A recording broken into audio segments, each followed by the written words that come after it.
honest against this Tiger defense. Brian Cross has said, you know, we need to bring the passing game out of the closet.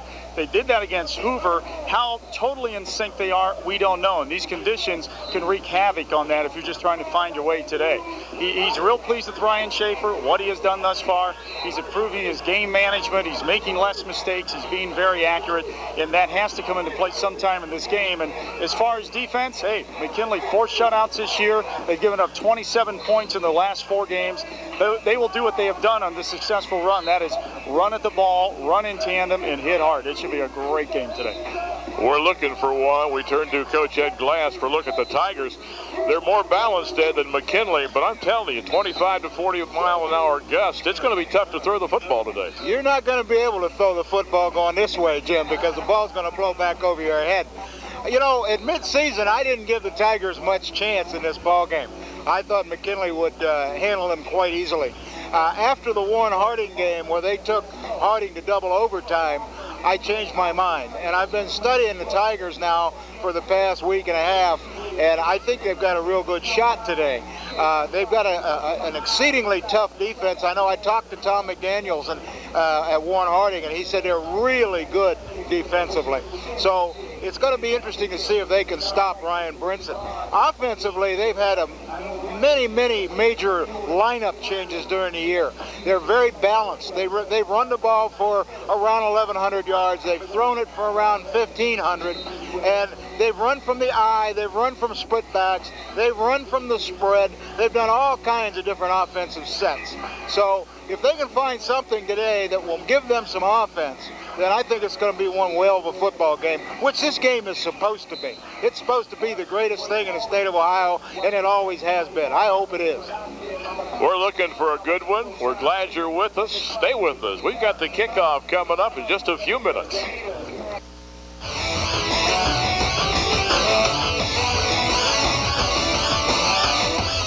For price, service, and selection, come on down to downtown Ford.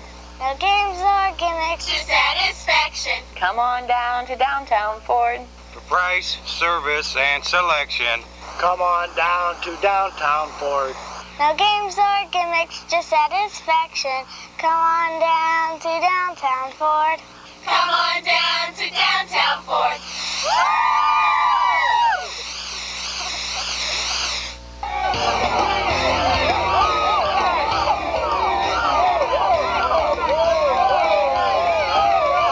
At Sutter, we love football.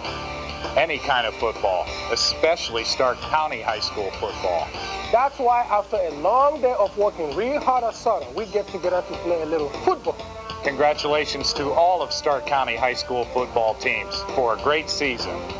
Come right with us!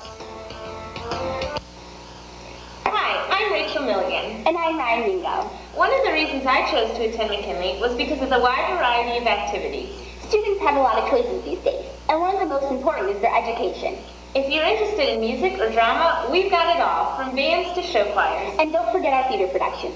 We've got whatever you want to fit your style. Through Canton City Schools, I've earned a top-rate education and developed my interests. So that this year, we're not only performing in the musicals, we're choreographing them as well. Thank you, Canton City Schools.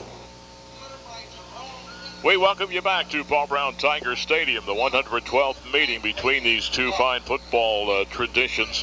We go back to 94, 10 years ago, and Massillon the winner in the 100th meeting between these two teams. Bulldogs, though, then won in the playoffs, but then McKinley had a string of wins. They won in 95, 96, they won in 97, and McKinley won over Massillon in 98. Starting in 99, the Tigers strung some wins together, winning in 99 and 2000. The Tigers beat McKinley twice in 2001. 2002, the Tigers the winner. Then last year, Massillon a slight favorite, but the Bulldogs come up with a very impressive win, getting out to a 40-0 lead and winning at 40-8. That upset the Tigers the way they played. They felt they just left it on the field. They got behind, and they sort of maybe not gave up, but they just didn't play. They didn't finish the game, I think is how Rick Shep has termed that game last year. Well, and I think they've been embarrassed all year because of it. They've waited all this 365 days to try to regroup. We'll come back, look at some of the individual players in this game after we take these timeouts. Yeah, that looks good. Makes it look faster, don't it? No matter where NASCAR drivers go, they never quite leave the track. So when Goodyear tires go on sale, they tend to get a little carried away. Running kind of low. We understand if you get excited too, but please try to celebrate appropriately. Save big on selected Goodyear tires during the Checkered Flag tire sale going on now. Massillon today. Hi, Rhonda DiMarzio for CCI. What's in your communications playbook? CCI offers local businesses the most up-to-date, award-winning communications equipment in the marketplace today. So whether it's Toshiba's CTX IP-enabled phone system, voicemail, paging, wireless or wired, CCI has the right communications play for your company. For details, call CCI in Akron, 896-3905, or Canton, 497-7715. Hi, I'm Rachel Milligan. And I'm Ryan Mingo. One of the reasons I chose to attend McKinley was because of the wide variety of activities. Students have a lot of choices these days, and one of the most important is their education. If you're interested in music or drama, we've got it all, from bands to show choirs. And don't forget our theater productions. We've got whatever you want to fit your style. Through Canton City Schools, I've had a top-rate education and developed my interests. So that this year, we're not only performing in the musicals, we're choreographing them as well. Thank you, Canton City Schools. 1480 WHBC presents the High School Football Game of the Week. Brought to you by Downtown Ford. For price, service, and selection, come on down to Downtown Ford. By CCI, your telecommunications specialist. By Stark Area RTA, come ride with us. By Subway, the fresh and healthy choice. By Mercy Sports Medicine, we can get you back into the game now. By Goodyear, your local Hall of Fame Goodyear Gemini tire team. And by Bell Store Citgo, when you're on the go. And back at Paul Brown Tiger Stadium, we talked in the pregame just a couple of minutes ago, Coach Ed Glass, that the Bulldogs have been very effective at running the football. I guess the Tigers have more balance here. Well, yeah, Jim, and I was looking at the team statistics and uncovered a little gem here. Both teams, if you get beyond the points scored, Massillon's given up a lot more points than McKinley, but when you get to the actual statistics defensively, McKinley's given up 104 first downs on the year, the Tigers 106. And when you're looking at rushing yardage, McKinley has given up over 1,000 yards on the ground, but Massillon only 871. Passing yardage, McKinley's given up 700 and some, Massillon over 1,000. Total yardage, 1,806 yards given up by McKinley, 1,890 by Massillon. So both defenses are strong where the other team's offense is strong. Massillon good at defending the run, and McKinley likes to run. All right, Coach, thank you much. We've got a couple of more timeouts, then we're back in the kickoff just minutes away.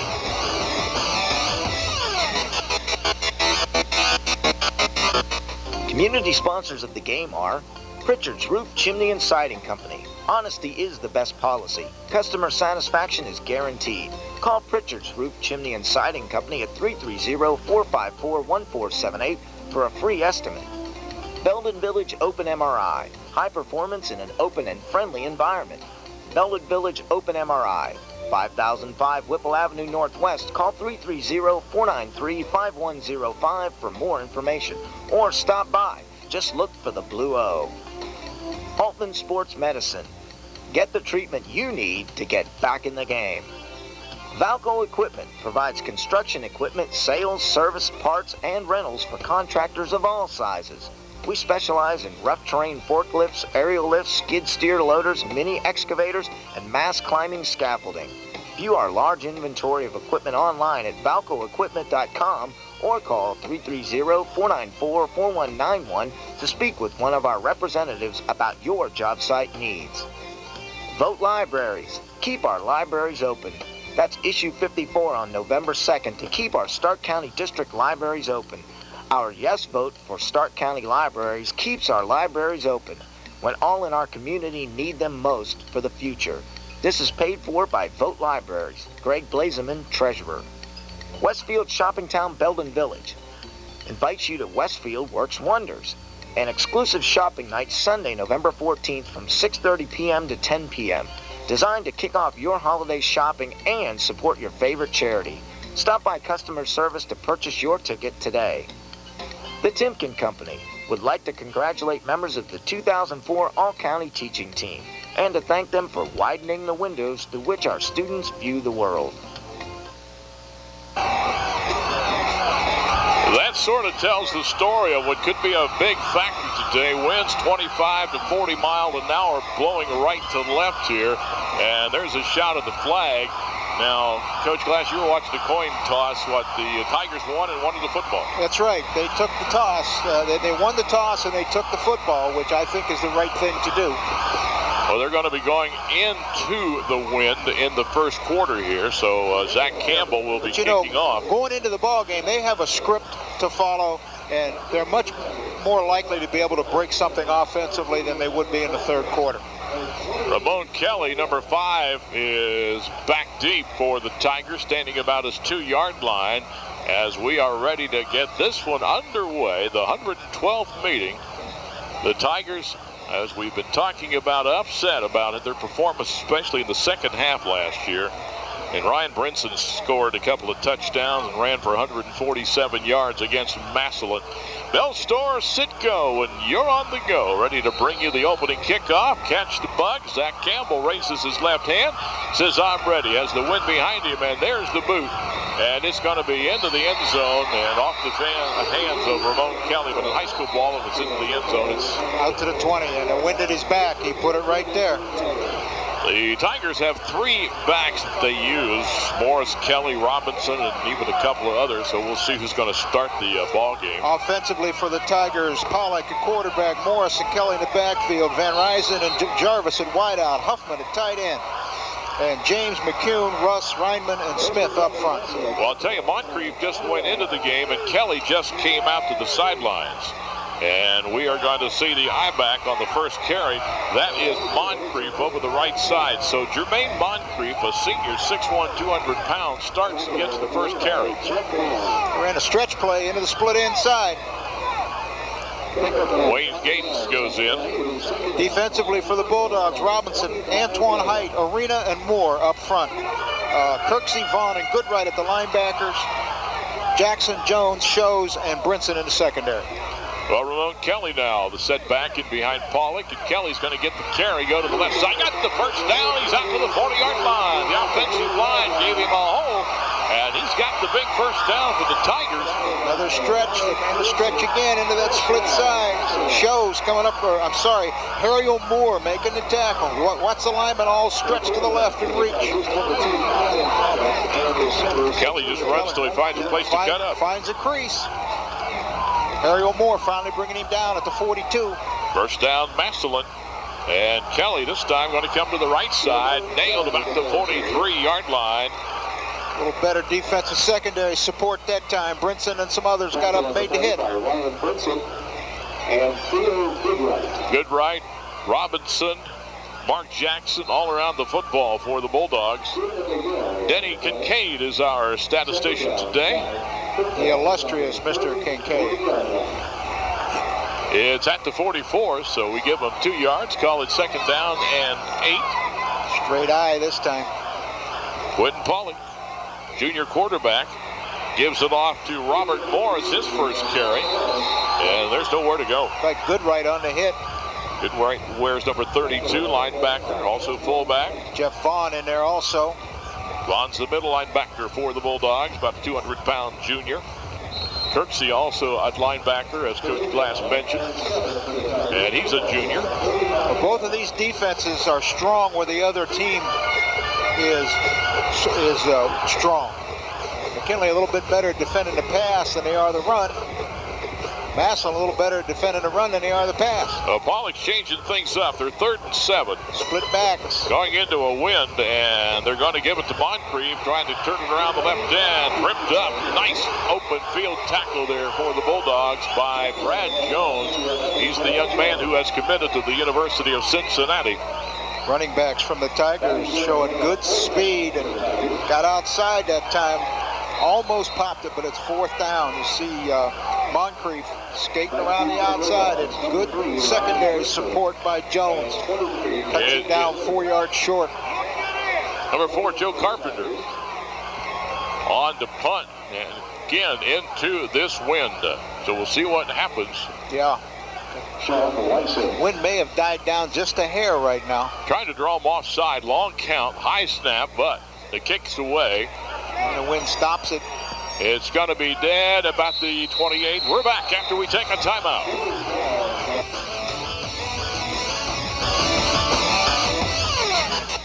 I'd like to visit Debbie, but I just can't find a way to get there. Mrs. Branch, we can take you. When would you like to go? My grandson is playing baseball, but I just don't like to drive anymore. We can pick you up at 3 p.m., Mr. Johnson. How will that be? Now there's a way. Sort of your way. When you need to get there, sort of your way is the way to go. Door-to-door service. When you need it. We're going your way. Sort of your way. Come ride with us. As we come back, the Bulldogs' first play. Schaefer hands off to Goodright, who got to the 33 or so. Offensively for the Bulldogs, Schaefer at quarterback, Goodright and Brinson in his backfield, Jackson and Jones at wideout, Stephen Height tight end, Antoine Height, Bill Jones, Anthony Robinson, Zach Schlegel up front. It is second down, and they need around 7 yards. Ball at the 32-yard line in the eye. Big offensive line for the Bulldogs. This is Ryan Brinson. They get a hold of him. He got away from 1 tackle, 2 tackles. There's Brinson. What he can do. Great spin move to the 40-yard line before they take him out of bounds, and the first down for the Bulldogs.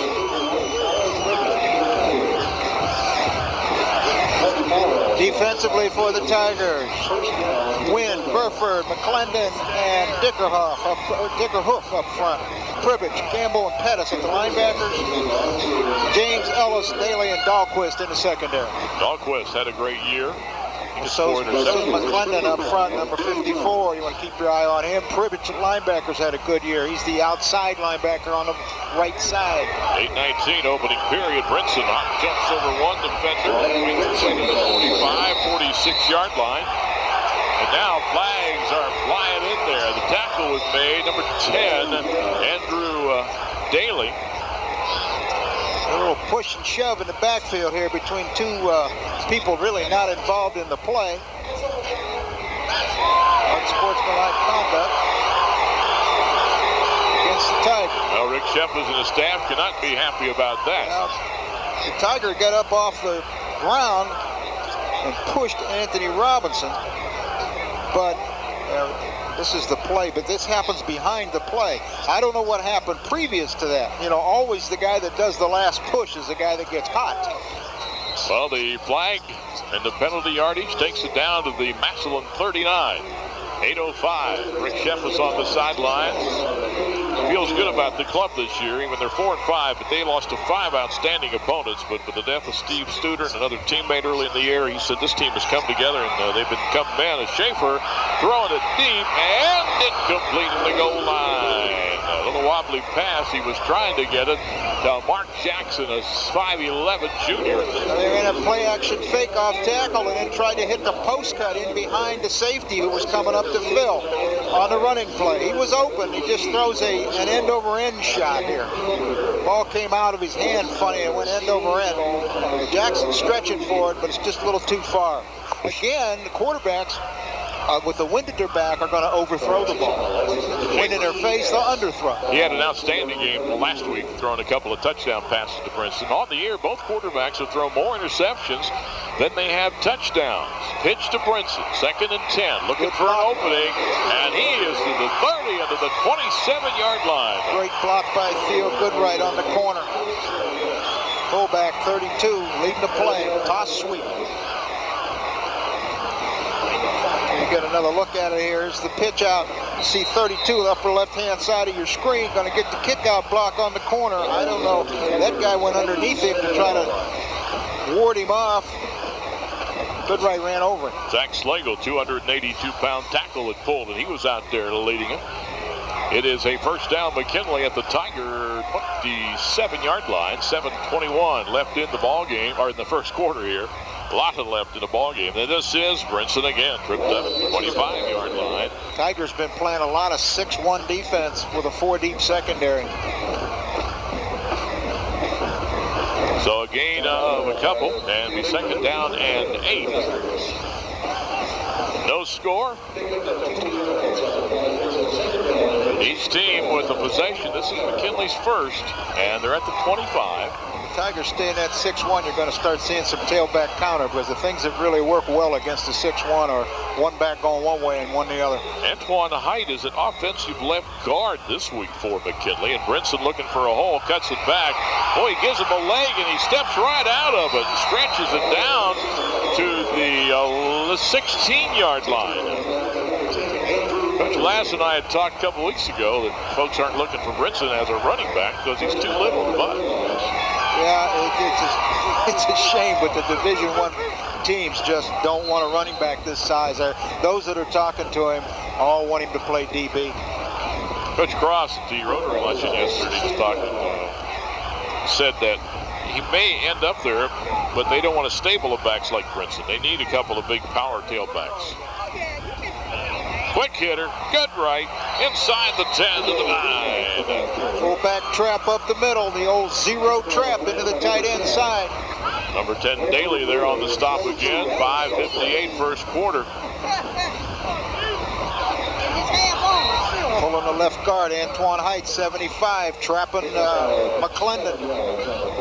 We'll give him 8 yards, call it second down and 2. Denny Kincaid again, our stat guy, has Brinson already for 37 yards. And the official stopped play for a second here. Now they reset the football at the 9-yard line. It's almost 3 he needs. Schaefer, a senior quarterback. Calvin Martin had seen some time, middle of the season. Tigers in that 6-1 again. They pretty much stayed in it most of the way down the field. A few 5-2s, but most of the time 6-1. Brinson again.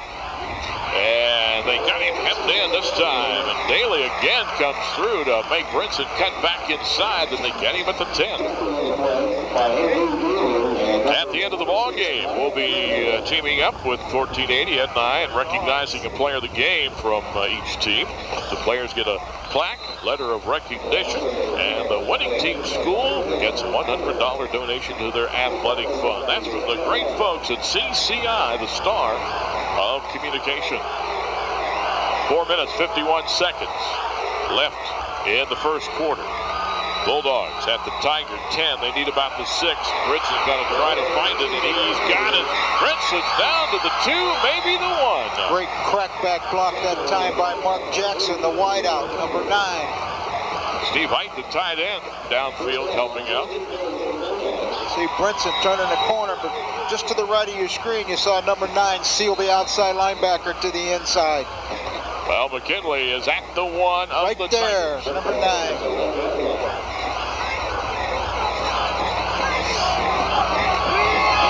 Image video doing the work for us again today. Dean Marini, our director, as the Tigers have 4 shots from the 1-yard line in the eye.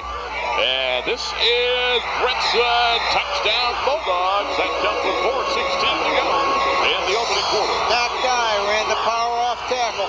2 lead backs right into the 7 hole.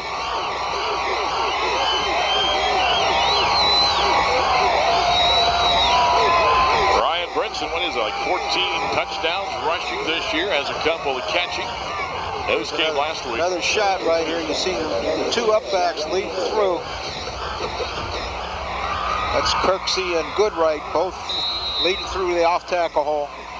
Zach Campbell try to make it 7-0. Flags fly. Somebody moved. But with this wind at their back, it isn't going to matter. On the Bulldogs, Campbell has picked the tee up, as you see, and moved it back to the 15-yard line. The football gets back to the 7 or 8. This would matter at the other end of the field, but it isn't going to matter here.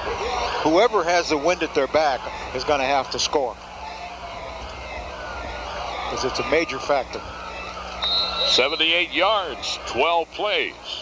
As you look at Ryan Brinson, getting some pats of congratulations. High snap, but it's down. Kick is up, and it is good. Bulldogs lead 7-0. We're back after this timeout. Community sponsors of the game are Farrell Pools and Spas. Today's game is brought to you by Farrell Pools and Spas. Stop in our North Canton store and see how a spa can melt away a stressful day. Farrell Pools and Spas. We put the Oz in spas. Spectrum Orthopedics. We've got you covered. Multiple locations to serve all your orthopedic and sports medicine needs. Serving all area hospitals. Visit us at spectrumortho.com. The East Central Ohio Building and Construction Trades Unions. When Walmart decided to build 2 new supercenters in Canton, they said no to local contractors and workers.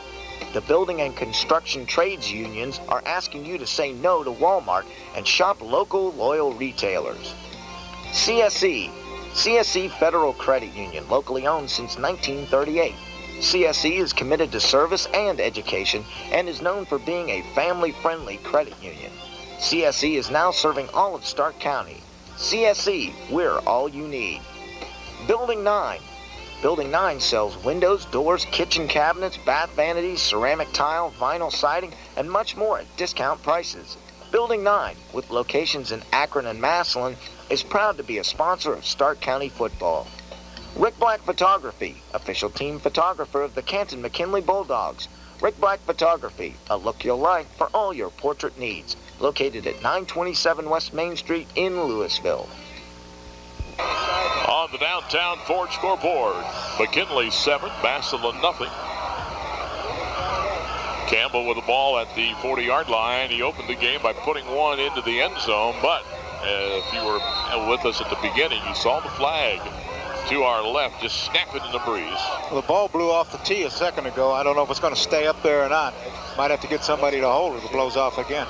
We were told there were 70-mile-an-hour gusts in Mansfield, but hopefully it wouldn't come this way. Campbell hits one to the left side. It's taken on a line drive at the 6-yard line.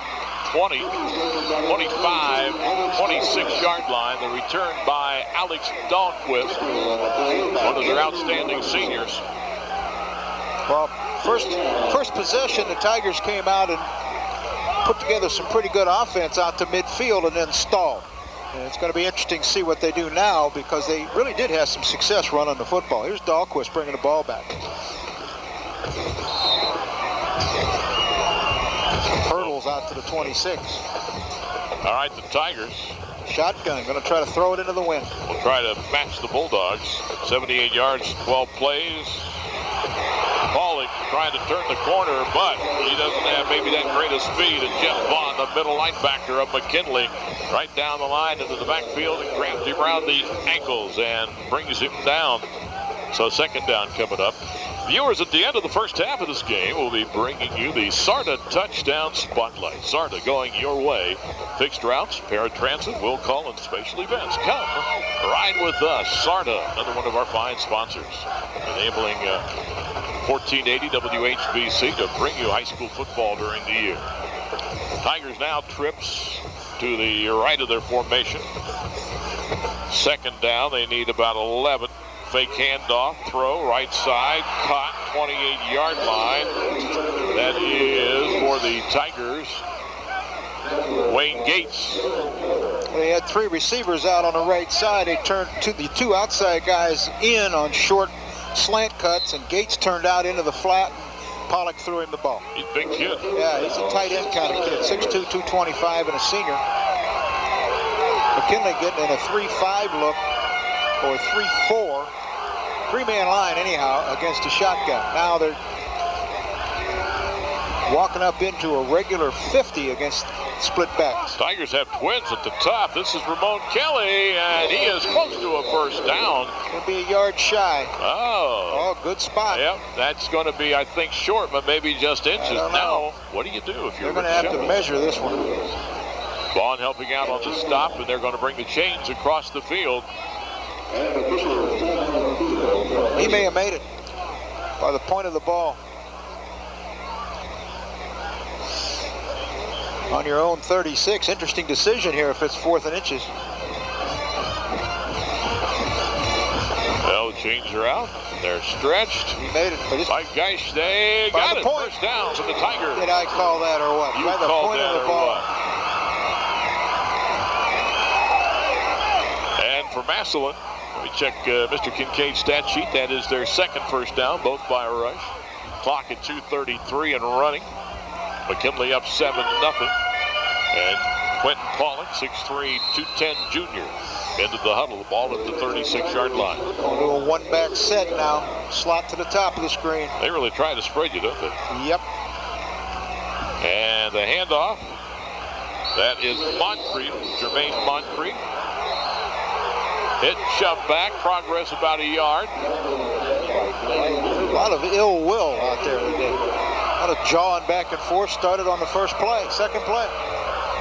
Well, these two teams, I think, like we said from last night, the respect is there, but maybe they don't like each other. Tigers pulled the right guard, McCune, and trapped Kirksey, the outside linebacker. Stuck Moncrief in that off-tackle hole, but... That's Goodright at 32. There comes Brian Williams, number 6. Met him right in the hole. Gain of 1, second down 9. We watch the clock. It's at 1:42 and moving here. Massillon into a very strong win. And they give to Ramon Kelly. Cut down at the 40-yard line. Antoine Height. Yeah, I was going to say 75, I think. He's 6'2", 280. Well, Kelly had the hole. He saw what he wanted to see. There was a crease there, and he started to accelerate into it, and all of a sudden, big number 75 comes out of nowhere and gets his foot. Well, Height was a tight end when he finally got reinstated coming in about mid-season. They moved him to tackle, and today's at left guard offensively, but defensively is a tackle. He's got good wheels. He's got good feet. He can run. They're only using, as Coach said, 3 down linemen, and Heights on the right side as Pollock looks to throw, being chased. That's Goodright, and Bond and knocks him out of it. Into the McKinley bench. Jeff Bond from his Mike linebacker spot, pursuing the quarterback really well, knocking him out of bounds after a yard gain. And again, they get it out near midfield and stall. Fourth down. Bootleg pass. Naked bootleg. Pollock elects to keep it, looking to try to pick out a receiver on the run. Vaughn takes him out of bounds. That is Wyson, who is the punter. He's wearing number 4. We had him at number 8, but it is Sean Wyson. We thought Wyson was the punter. Flags are down. McKinley may have gotten offside. We'll see. Tigers will have a first down. They'll have a first down. Yep. Clock at 51 seconds still as they talk things over. 7-0 Bulldogs lead.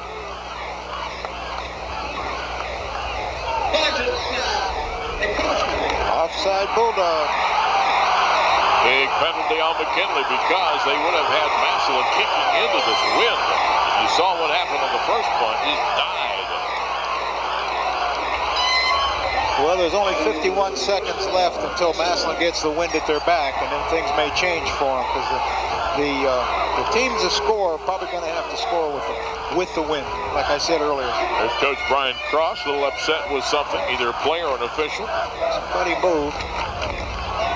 Ball goes to the 47 of the Tigers, first down. Somebody penetrated the neutral zone defensively. Robert Morris is the setback in behind Pollock. And Morris has the ball, but Vaughn closed. I think Height stepped to his left and grabbed him. The carry is to the 49, maybe near midfield. Oh, I guess the 49 is near midfield. We're going to call it to the 50. They put it down at the 50-yard line. I think the Tigers would like to throw the ball, but they're waiting to get the wind at their back. Kept the ball primarily on the ground here in the first quarter going into the wind. We're down to 19, 18 seconds. And Ramon Kelly this time. Wham! Was that Brinson, number 3, that came up, and then Moore? Yeah, Brinson hit him low, and Harry Moore coming from the side finished him off. And a flag is down at the 42, 47-yard line. We have a penalty flag down. Clock is stopped, 7 seconds to go. See, there's an awful lot of ill will out here. Well, the Bulldogs, they're going to be in the playoffs apparently, but the scenario, if they can win it, they likely should see us, maybe. Personal foul on the offense. Boy, that's a big one on the Tigers. That's the second one. Watch the reaction. Coach Rick Shepard talking with the official. McKinley fans are happy with the call. But costly for Massillon. It's going to take it back inside the 40 at the 37-yard line.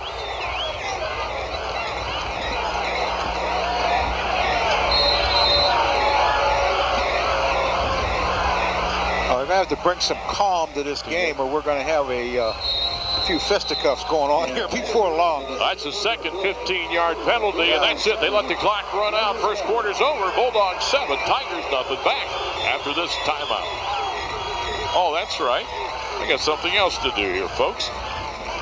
It's time for the Mercy Medical Center Stark County football trivia. And the question is, what year did Massillon McKinley play in the only overtime game? You have three choices, A, B, and C there. 94, 88, or 80. Well, having your bell rung or getting dinged means you have a concussion, and that could be serious. According to Dr. James Goff, the head sports doctor at Mercy Medical Center, if you sustain a concussion, you need to see a physician who knows the new clinical guidelines for treatment. Mercy Sports Medicine Center offers professional treatment for concussions and all sports-related injuries. So, if you get dinged, call Dr. Goff at Mercy Sports Medicine, 330-837-9249. That's 330-837-9249. Remember, play hard to stay healthy. And the answer to the Mercy Medical Center Sports Trivia question would be 1988 B. Well, I think the Tigers may open up the playbook a little more here and throw it. Well, let me grab Denny Kincaid's sheet. 43 yards rushing from Massillon and 4 in the air so far in the game. Third and a whole bunch. Quick kick. Oh, a quick kick. They want to pin McKinley back. With the wind, going to roll all the way down. It's going into the end zone. So the Bulldogs get a break there. Brinson has started to break on the ball, but that wind just carried it over his head. We're back after we take a timeout.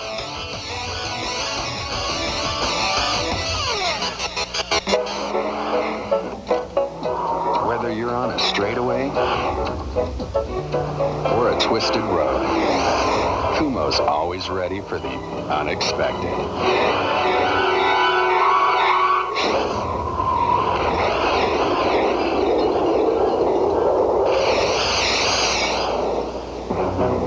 Ultra-high performance, passenger, and truck tires. World-class quality and value. Kumo. Way to go. Downtown Ford scoreboard, 7, McKinley, nothing for the Tigers. Bulldogs with the ball at their 20-yard line after the quick kick by Pollock went into the end zone. McKinley now going into that wind. And this is Schaefer. We'll give it off to Jackson. That went nowhere. The Tigers right there. Mark Jackson tried to come around and go over the left side. Well, they've seen that 6-1, and what they're trying to do is get that Mike linebacker to run to the left and then run the counter away from him. Here's what the flag is doing, and they told us probably about 25-mile-an-hour winds with stronger gusts. No gain. Ball still at the 20-yard line as we are 36 seconds into the second quarter here. It turned out to be a beautiful afternoon. There's no rain this morning, just a strong wind. And they're going to see Brinson, and he slips and goes down at the 28-yard line. Lost a yard on that one. And you hope, and he's okay. He slipped and went right into the back end of Brian Arena, his offensive tackle. Well, Arena's been injured. He hasn't played a whole lot lately in the last few games. The Arena's there throwing a block, and boom, gets cut out by his own man. Loss of a yard, and boy, Ryan Brinson doesn't get negative yardage too often. Not very often.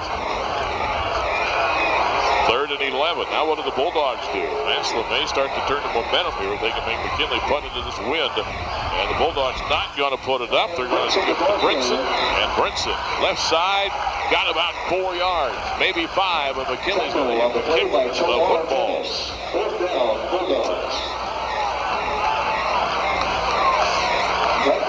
Now Grimsley's going to come on to punt, and he's not had a great year kicking the football.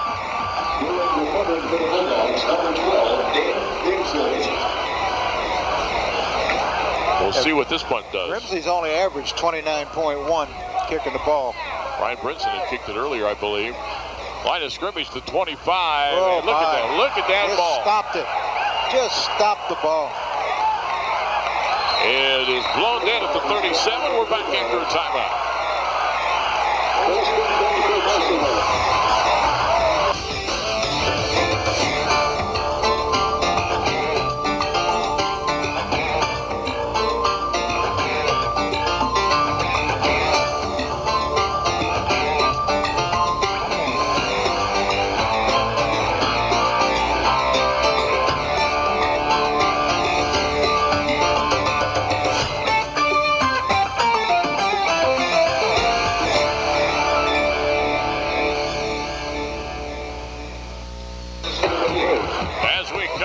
We had a halfback option pass thrown. The ball was given to Wayne Gates, who tried to throw it downfield. Tried to throw the backside post. Starts out to his right like a sweep. Pulls up, tries to throw it backside.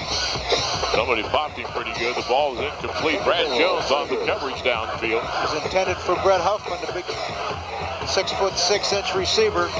Usually lines up tight end. That time he split out. That punt was 17 yards. Great field position for Tigers. 12-yard punt, and that would be right from the 25 to the 37. I was thinking it was from the 20, 25. And that has set the Tigers up in great field positions if they can do anything with it.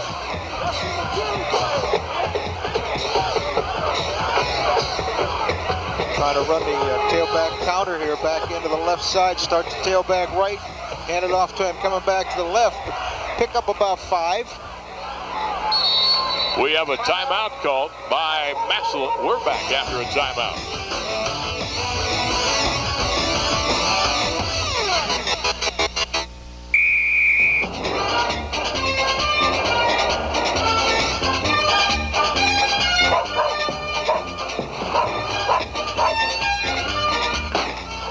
Still have time? Yeah. Don't miss a moment of action with the Game Bucket deal from KFC. 6 pieces of extra crispy chicken and 6 honey barbecue wings. Plus a free half-gallon Pepsi Mega Jug, all for just $9.99. Sir, you forgot your Mega Jug.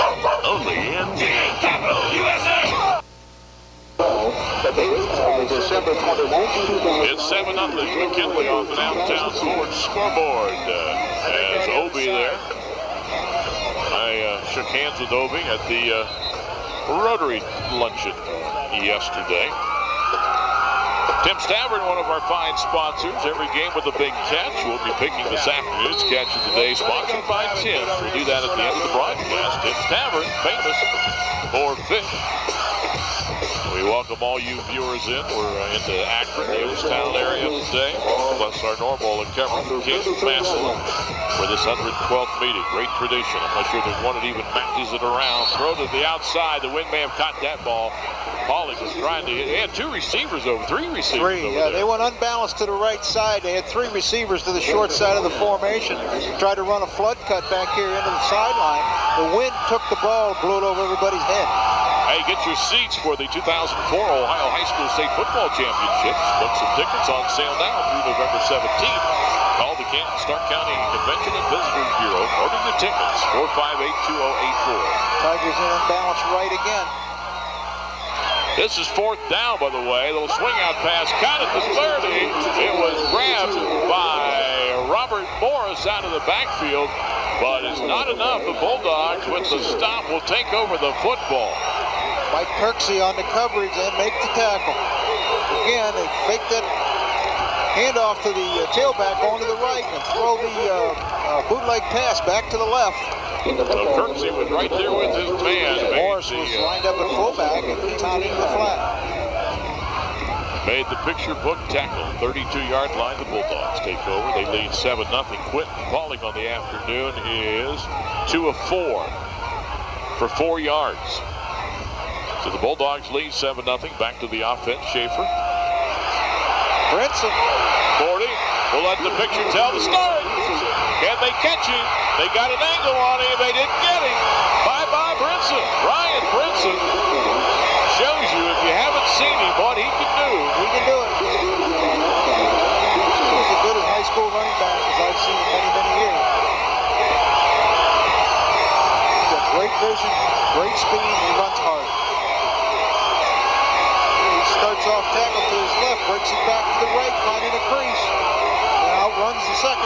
68 yards.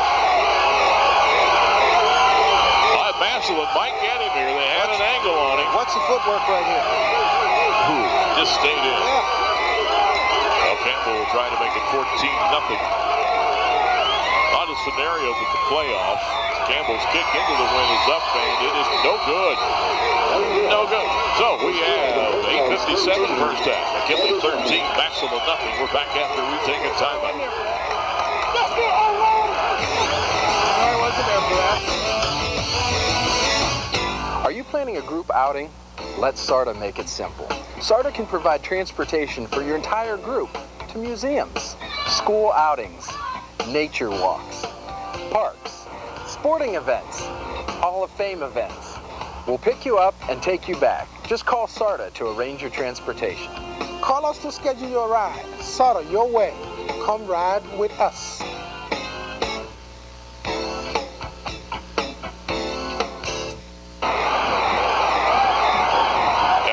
Ford scoreboard 13-0 as I bet they're talking about the defensive situation.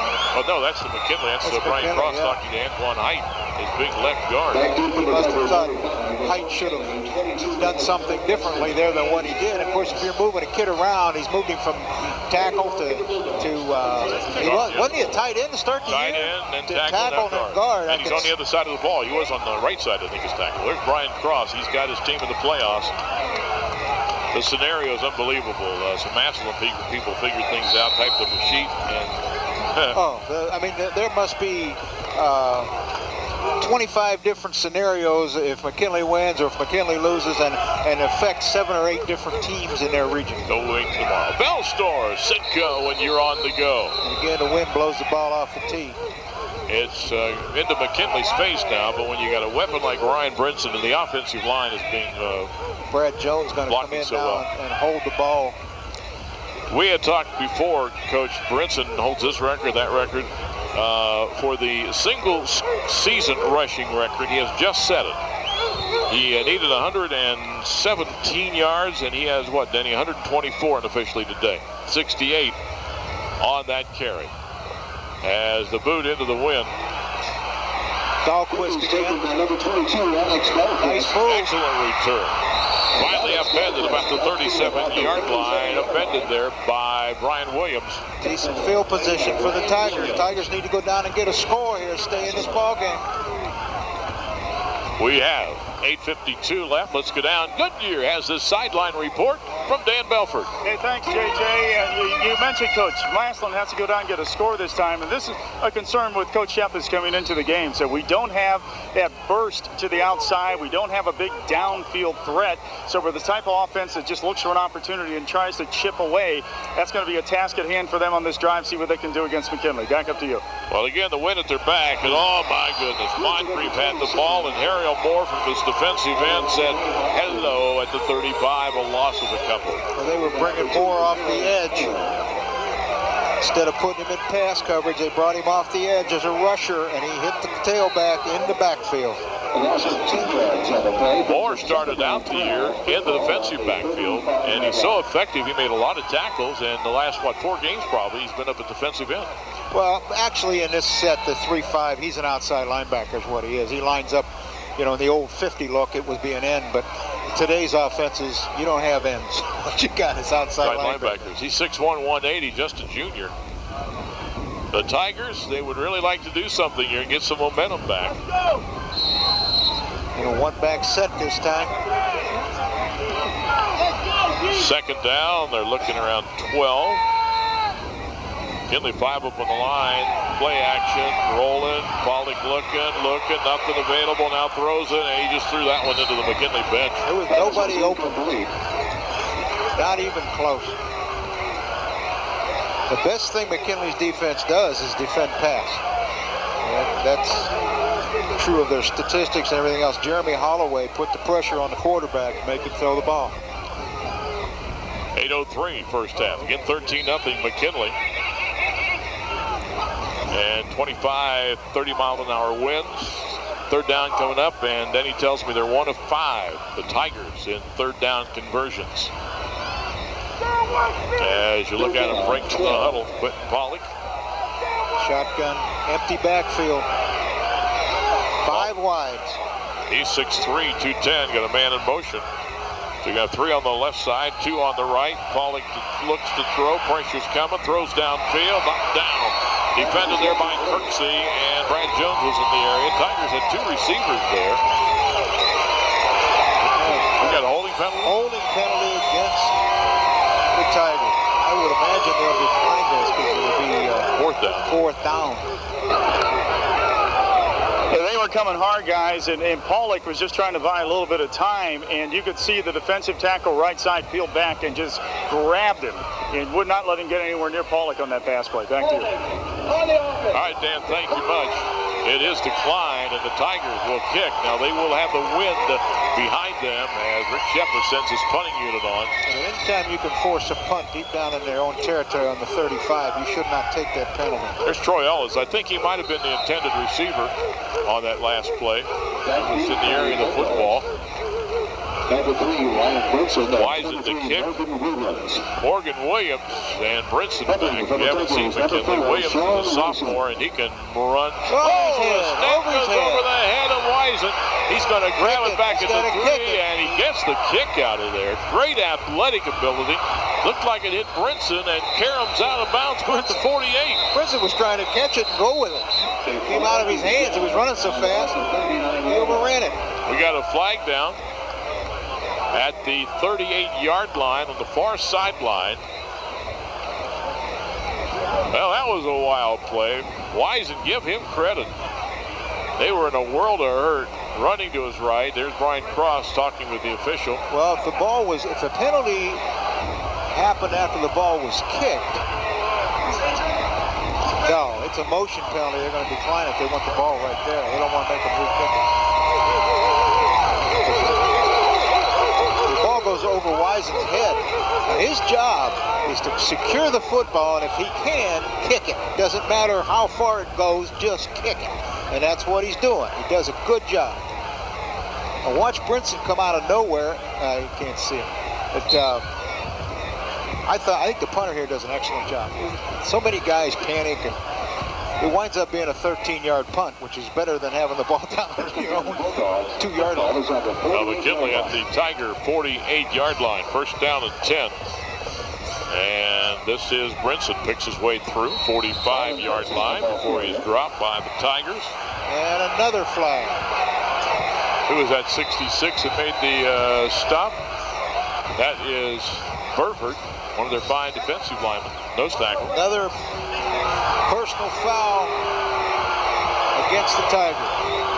Rick Shepard's walking the sideline. You don't know if they're saying something or that would be unsportsmanlike conduct, Everything has happened.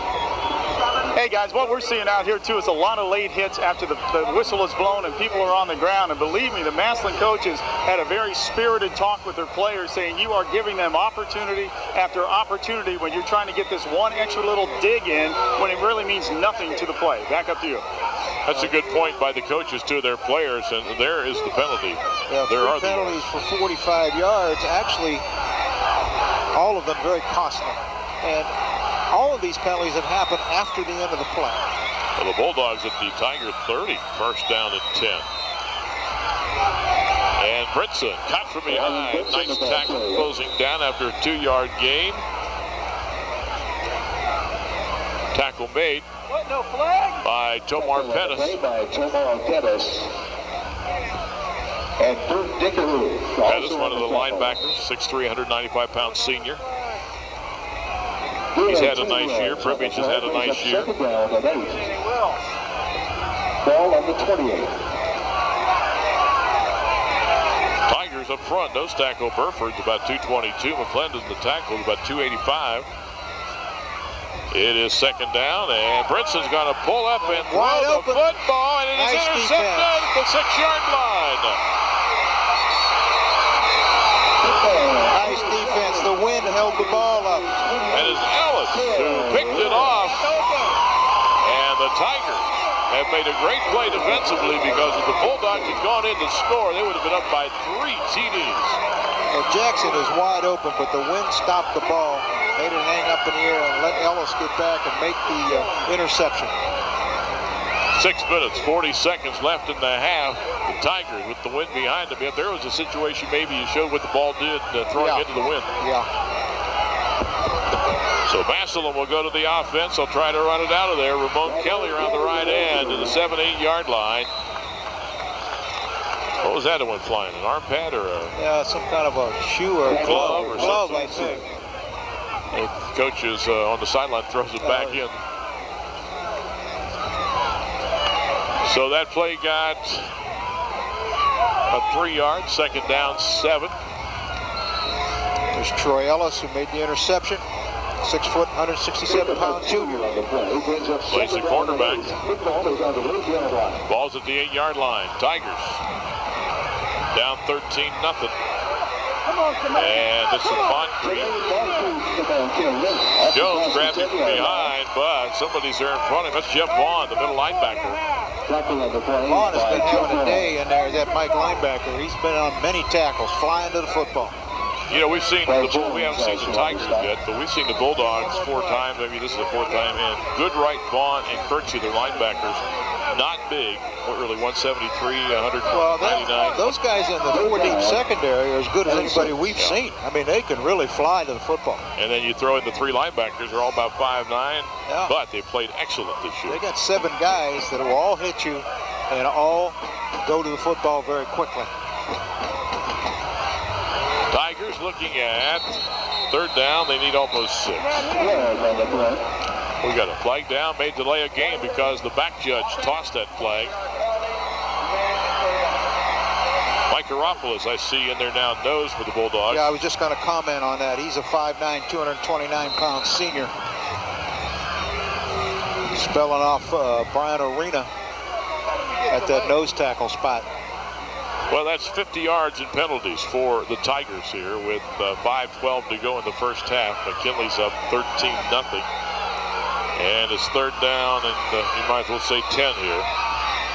Quick kick again. Quick kick again by Pauly. This time Brinson's going to get it, though. 41 yard line, 30, 25, 20. Brinson to the 10.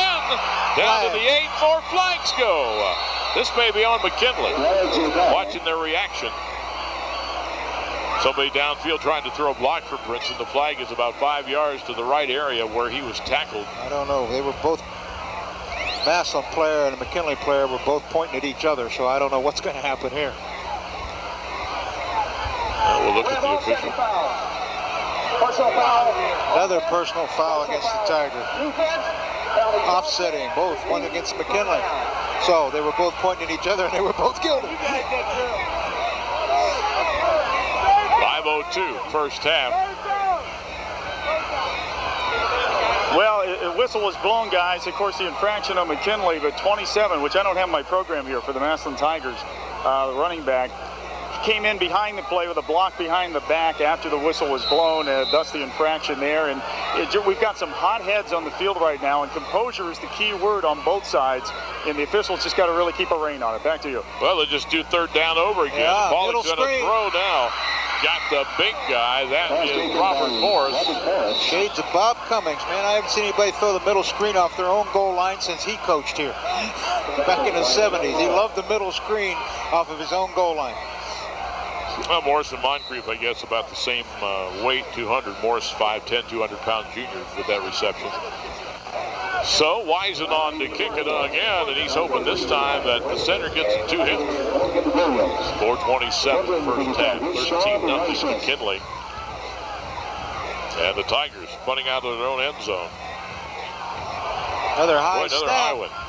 Just got it away.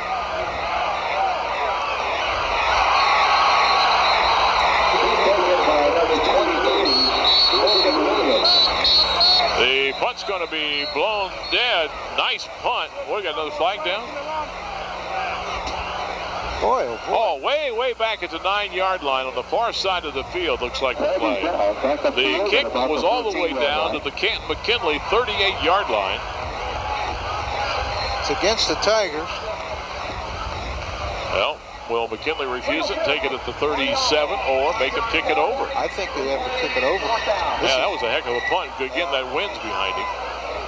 But they almost blocked the last punt, too. They did. Somebody came off the left side. and they've had a high snap the last 2 in a row. So right now the punting game's a little bit of an adventure for the Tigers. And McKinley will take the penalty. Rick Shepples, head guy on the Tigers. Was it motion? Procedure call. So Wisen a little bit deeper in his end zone. They're going to walk the penalty off. They had spotted the ball without the penalty. Now they've walked it off. At the 7. Yeah. He's about 7 yards deep in his end zone. You can see that as he awaits the snap.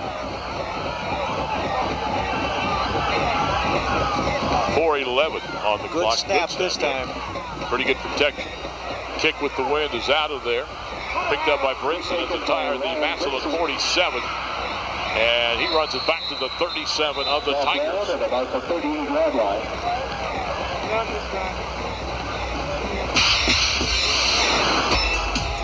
For Buckeye football action, listen to 1480 WHBC.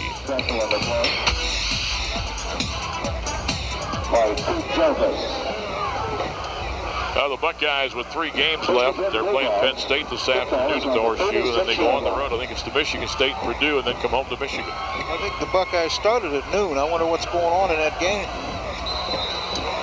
Here's what Ryan Brinson has done today. 13 carries, 129 yards. Now they have Kirksey in the backfield.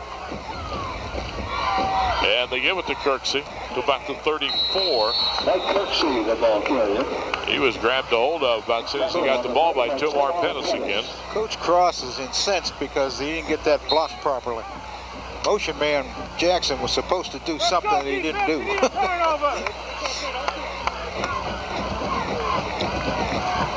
Confusion. On the play brings up second down and 8. Second down, round 8 for the Bulldogs.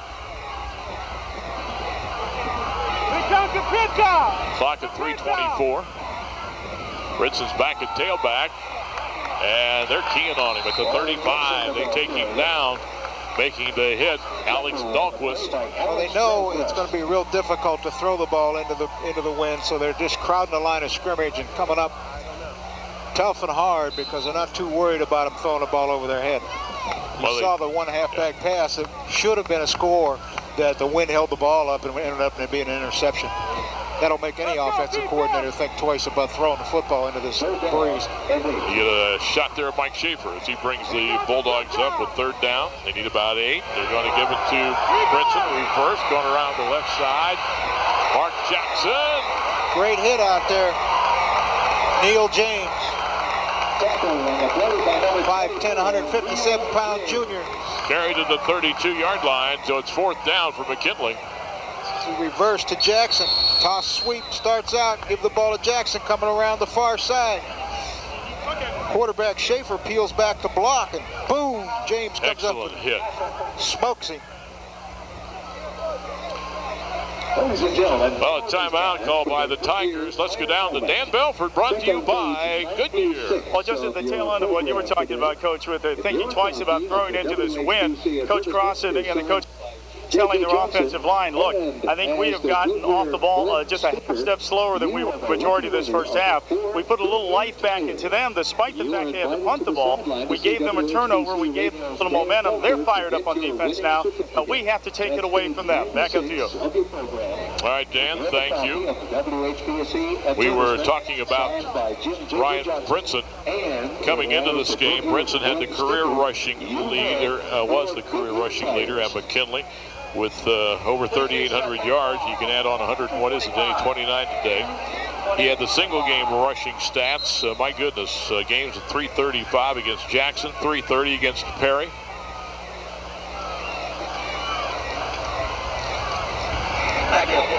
Image video, doing our camera work again today, our production. We got a couple of guys up on the roof here. It's being buffeted by the... I think they had to tie ropes on to get them so they didn't blow off. Blow them off the rooftop. They're doing their usual great job, I'll tell you that. The throw incomplete, trying to hit height the tight end down at the 22-yard line. So the football goes over to Massillon. First and 10, Tigers. Tried to hit the tight end, Stephen Height, out in the far side flat after a run fake to the right. What just to explain, if you're watching and once in a while there's a little shakiness. Again, folks, we got a couple of camera guys on the rooftop up here, and the wind's gusting to at least 40. They had winds of 70 in Mansfield coming this way. That's why if you've been watching, those punts go up in the air and die after about 10 or 12 yards. And I don't think the wind has gotten any less as the game has gone on. I think it may be stronger at this point. Snap, Pollock, run, pass. I don't know, Quentin looked downfield, didn't see anything, and finally ran it to the 35-yard line, a gain of about 3 yards. I think it was a quarterback draw, and he's hurt. Uh-oh. Left knee, looks like he's getting up. Sean Wisen, we have been told, is the backup quarterback. Pollock coming in here was 107 of 216 attempts for over 1,100 yards, with 8 touchdowns and 13 interceptions. If Wisen has to come on, he has hit 20 of 44 for 269 yards. This is a draw play all the way. He shows pass, but they're definitely block and run up front. He got hit by 3-4 McKinley players. Well, Sean Wisen now is in at quarterback. And he is in the shotgun formation on 2nd down and 7. They have confidence in him. Look at that nice tight spiral to the left side. Caught and out of bounds. That was Eric Smith who caught that football. That was well thrown. Right on the money. A lot of mustard on that one. He's a 6'1", 195-pound junior. He's coming to his left, gets his shoulders cranked around, and drills the ball out into the flat.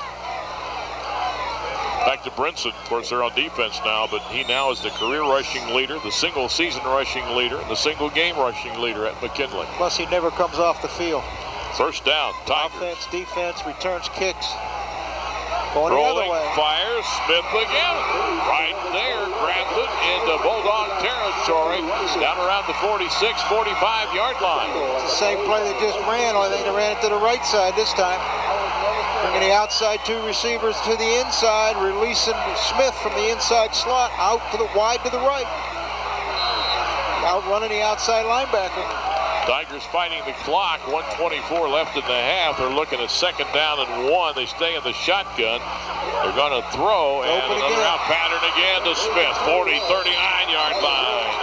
Well, McKinley staying in zone coverage, and there's a flag. Looks like the Bulldogs may get a late hit on this one. The officials trying to stay on top of things. Again, the Bulldogs in zone coverage, not playing man-to-man here. I didn't see, I couldn't tell what happened here, what got penalized, but it must have happened after the ball carrier was on the ground. Smith with the football, gets hit. Oh, right there. Yeah, Ryan Brinson hit it. Somebody. Tiger in the back after the whistle. Another timeout called. That's one of the things the officials have to do, is they have to officiate both teams, you know. They can't just officiate the black jerseys, they got to also officiate the white ones. As you watch that play again, we have 2 timeouts left for McKinley, 1 for Massillon. It's 13-0 McKinley. Ryan Brinson scoring both touchdowns. The electrifying one that he gave us so far today was a 68-yard run. The first touchdown of the game. McKinley went 78 yards in 12 plays. Brinson going over from the 1-yard line.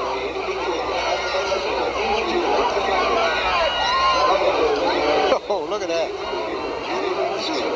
Well, you talked last night about you losing your hair. Maybe we can get you. Yeah, give me one of those to wear. Put that on there. They're all right for the Tigers. Then he started where? They started at the Massillon 32-yard line. Right now they're down at the Bulldog 24. I think you're going to see the Bulldogs in man-to-man now. Get out of that zone coverage. They're picking it apart. 1:14 left, 1 timeout left with the Bulldogs sending the linebacker. This is Wisen to throw. Pressure, throws back. Caught 25-yard line. Ramon Kelly and taken out about the 22. Ariel Moore was there. And tried to run a quick screen to the left side. Garopolis was over there on the sideline. Trying to hit number 5, Ramon Kelly, over here on the left side. A little slow developing, but they get it to him. Ariel Moore gets up, makes the tackle. It's at the 22. It's second down for the Tigers. Shotgun, 2 backs in beside Wisen.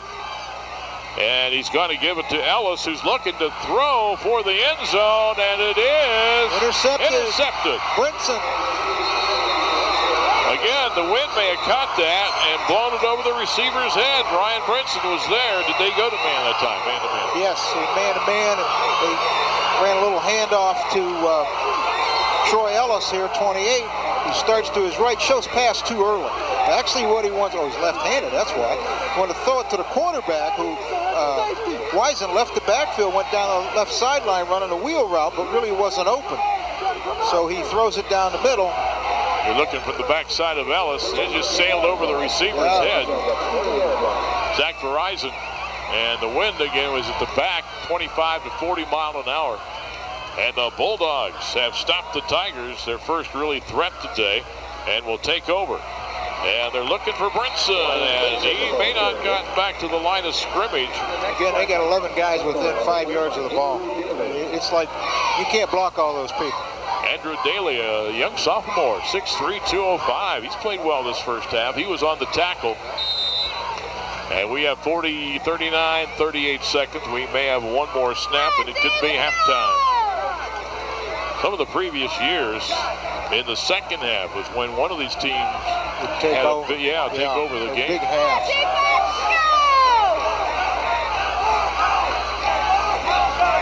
And it's to Brinson to the 26, 27-yard line.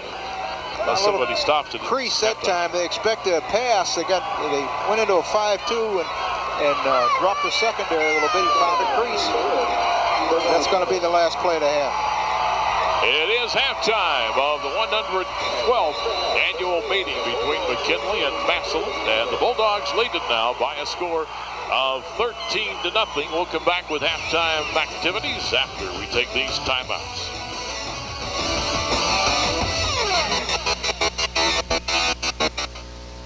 Oh yeah, that looks good. Makes it look faster, don't it?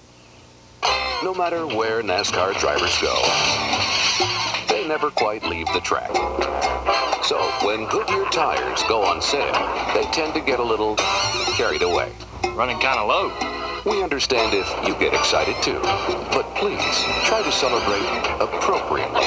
Save big on selected Goodyear tires during the Checkered Flag Tire Sale going on now at Tire Source Massillon today.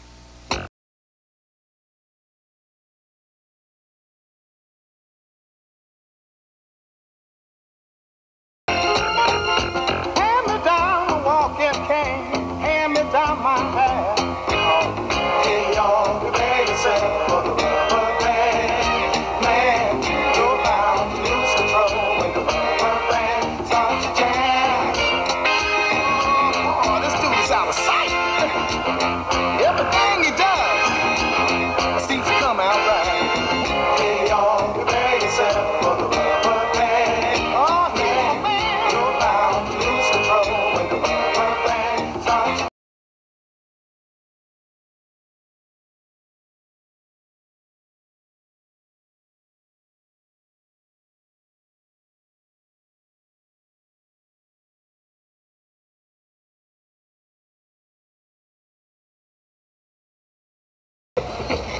And we're back at Paul Brown Tiger Stadium, our downtown Ford scoreboard. Bulldogs on top of the Tigers at halftime by a score of 13-0. This is the Subway halftime show. First up today, the McKinley High School Marching Band.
the Tigers on the downtown Ford scoreboard. We'll have more halftime activities on the Subway halftime show right after this timeout.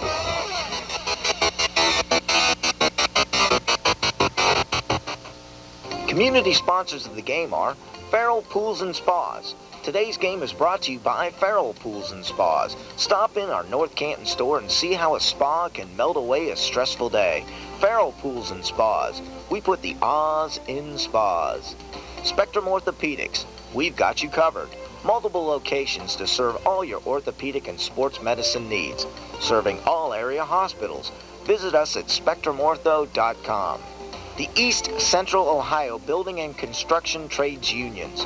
When Walmart decided to build 2 new supercenters in Canton, they said no to local contractors and workers. The Building and Construction Trades Unions are asking you to say no to Walmart and shop local loyal retailers. CSE Federal Credit Union, locally owned since 1938. CSE is committed to service and education and is known for being a family-friendly credit union. CSE is now serving all of Stark County. CSE, we're all you need.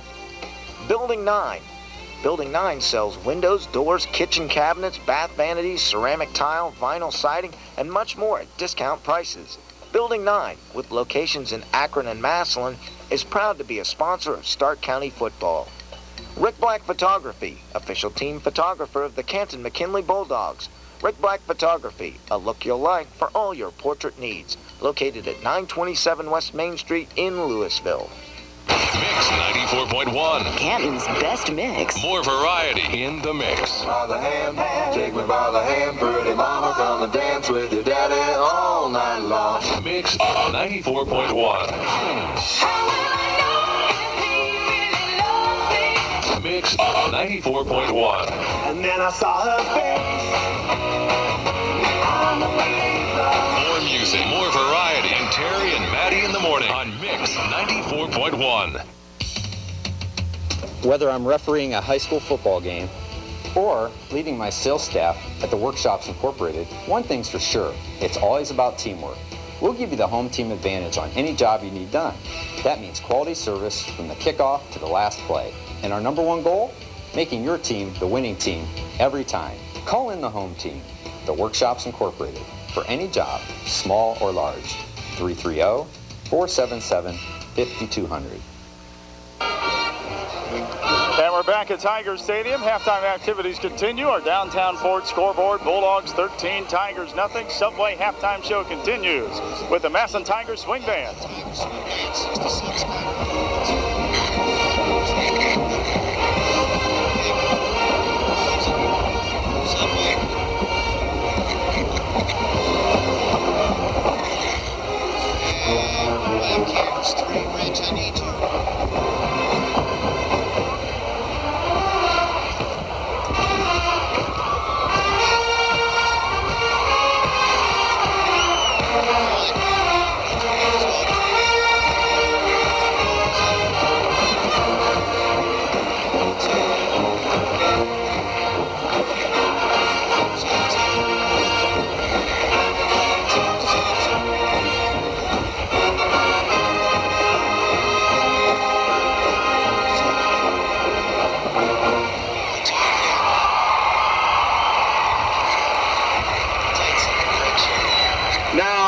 Something that George Bird, Dyke Ford, and even Jim Billingsley couldn't top. We would like to congratulate our band director, Mrs. Dana Albrecht Heyer, and her husband Andy on the birth of their first child last night. Ethan Douglas Heyer was born at 10 pounds, 2 ounces. We want to congratulate the director of the Tiger Swing Band. Both mom and baby are doing just fine. Now, can you feel the love? We now bring our famous Majorette line front and center, assisted by our lovable rebel-rousers, the Village Idiots. They now perform to Beyonce's Crazy in Love.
McKinley and Massillon Tigers swing band on the Subway halftime show. Our downtown Ford scoreboard. Bulldogs over the Tigers 13-0. JJ and Coach back with stats and highlights in the second half kickoff right after this timeout. Community sponsors of the game are Pritchard's Roof, Chimney, and Siding Company. Honesty is the best policy. Customer satisfaction is guaranteed. Call Pritchard's Roof, Chimney, and Siding Company at 330-454-1478 for a free estimate. Belden Village Open MRI. High performance in an open and friendly environment. Belden Village Open MRI. 5005 Whipple Avenue Northwest. Call 330-493-5105 for more information. Or stop by. Just look for the Blue O. Altman Sports Medicine. Get the treatment you need to get back in the game. Valco Equipment provides construction equipment, sales, service, parts, and rentals for contractors of all sizes. We specialize in rough terrain forklifts, aerial lifts, skid steer loaders, mini excavators, and mass climbing scaffolding. View our large inventory of equipment online at valcoequipment.com or call 330-494-4191 to speak with one of our representatives about your job site needs. Vote Libraries. Keep our libraries open. That's issue 54 on November 2nd to keep our Stark County District libraries open. Our yes vote for Stark County Libraries keeps our libraries open when all in our community need them most for the future. This is paid for by Vote Libraries. Greg Blazeman, Treasurer. Westfield Shopping Town Belden Village invites you to Westfield Works Wonders, an exclusive shopping night Sunday, November 14th from 6:30 p.m. to 10 p.m., designed to kick off your holiday shopping and support your favorite charity. Stop by customer service to purchase your ticket today. The Timken Company would like to congratulate members of the 2004 All-County Teaching Team and to thank them for widening the windows through which our students view the world. Up here you have to work as a team. The union's on my team to get the job done right, done safely. The union helps us make sure that the site is safe and that we're safe. Looking out for us up here and in other ways. It's like with our apprentice program. It made sure I had the right kind of training, so I knew how to take care of myself and take care of my job. It's a real good feeling to be a part of it and a part of history.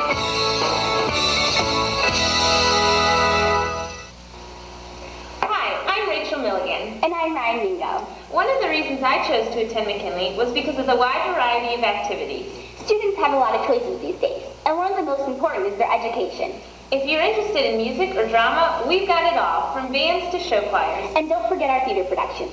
We've got whatever you want to fit your style. Through Canton City Schools, I've earned a top-rate education and developed my interests. So that this year, we're not only performing in the musicals, we're choreographing them as well. Thank you, Canton City Schools.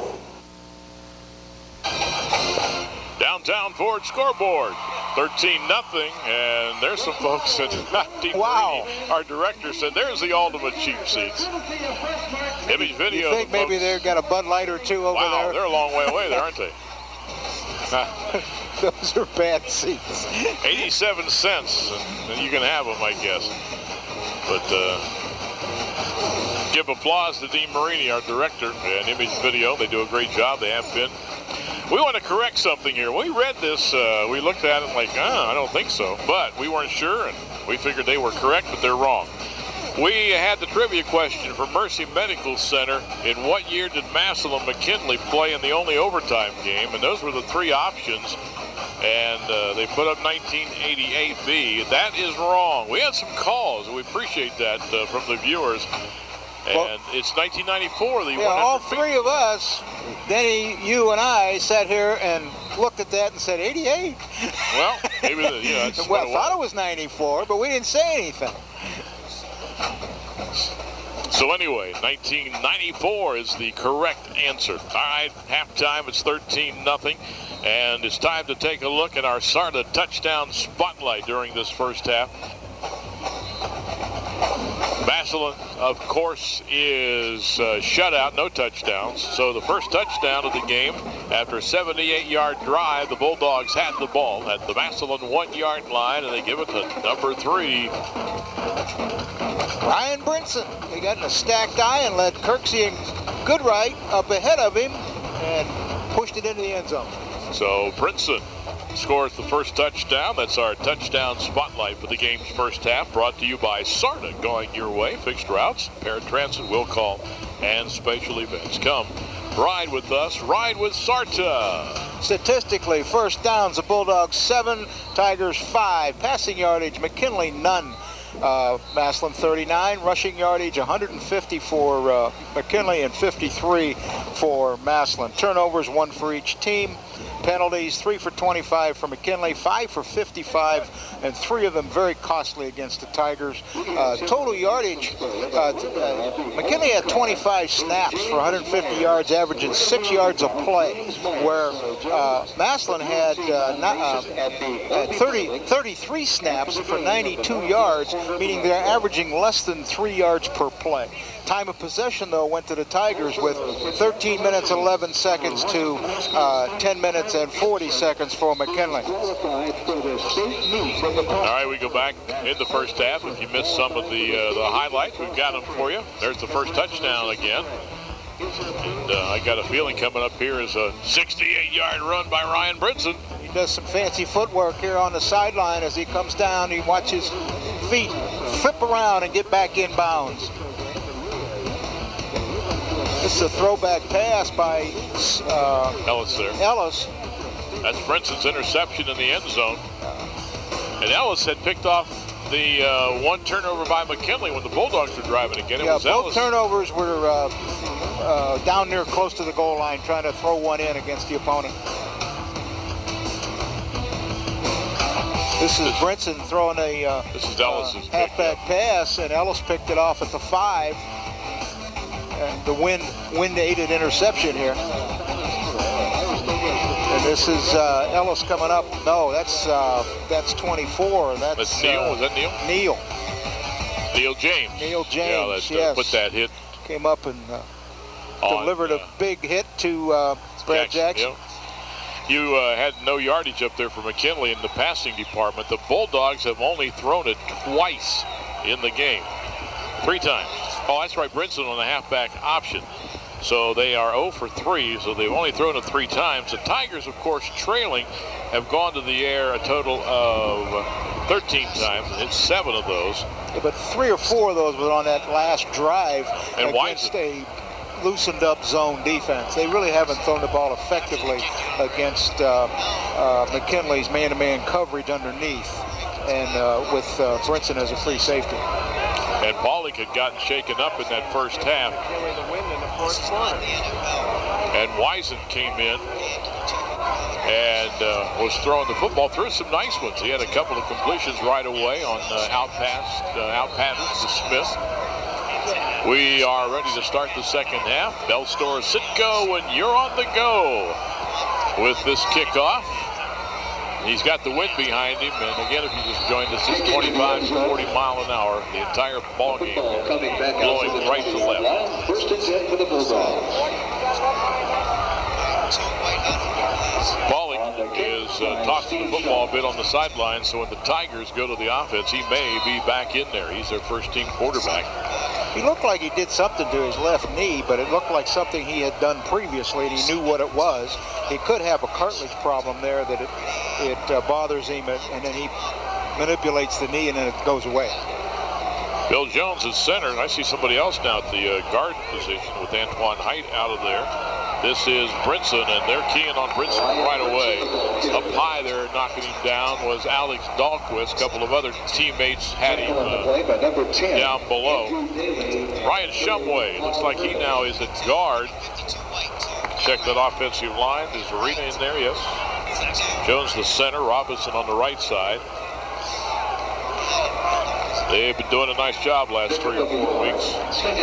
Steve Height's the tight end. Schlegel at right tackle. And Arena is at left tackle. Shumway is the guard now.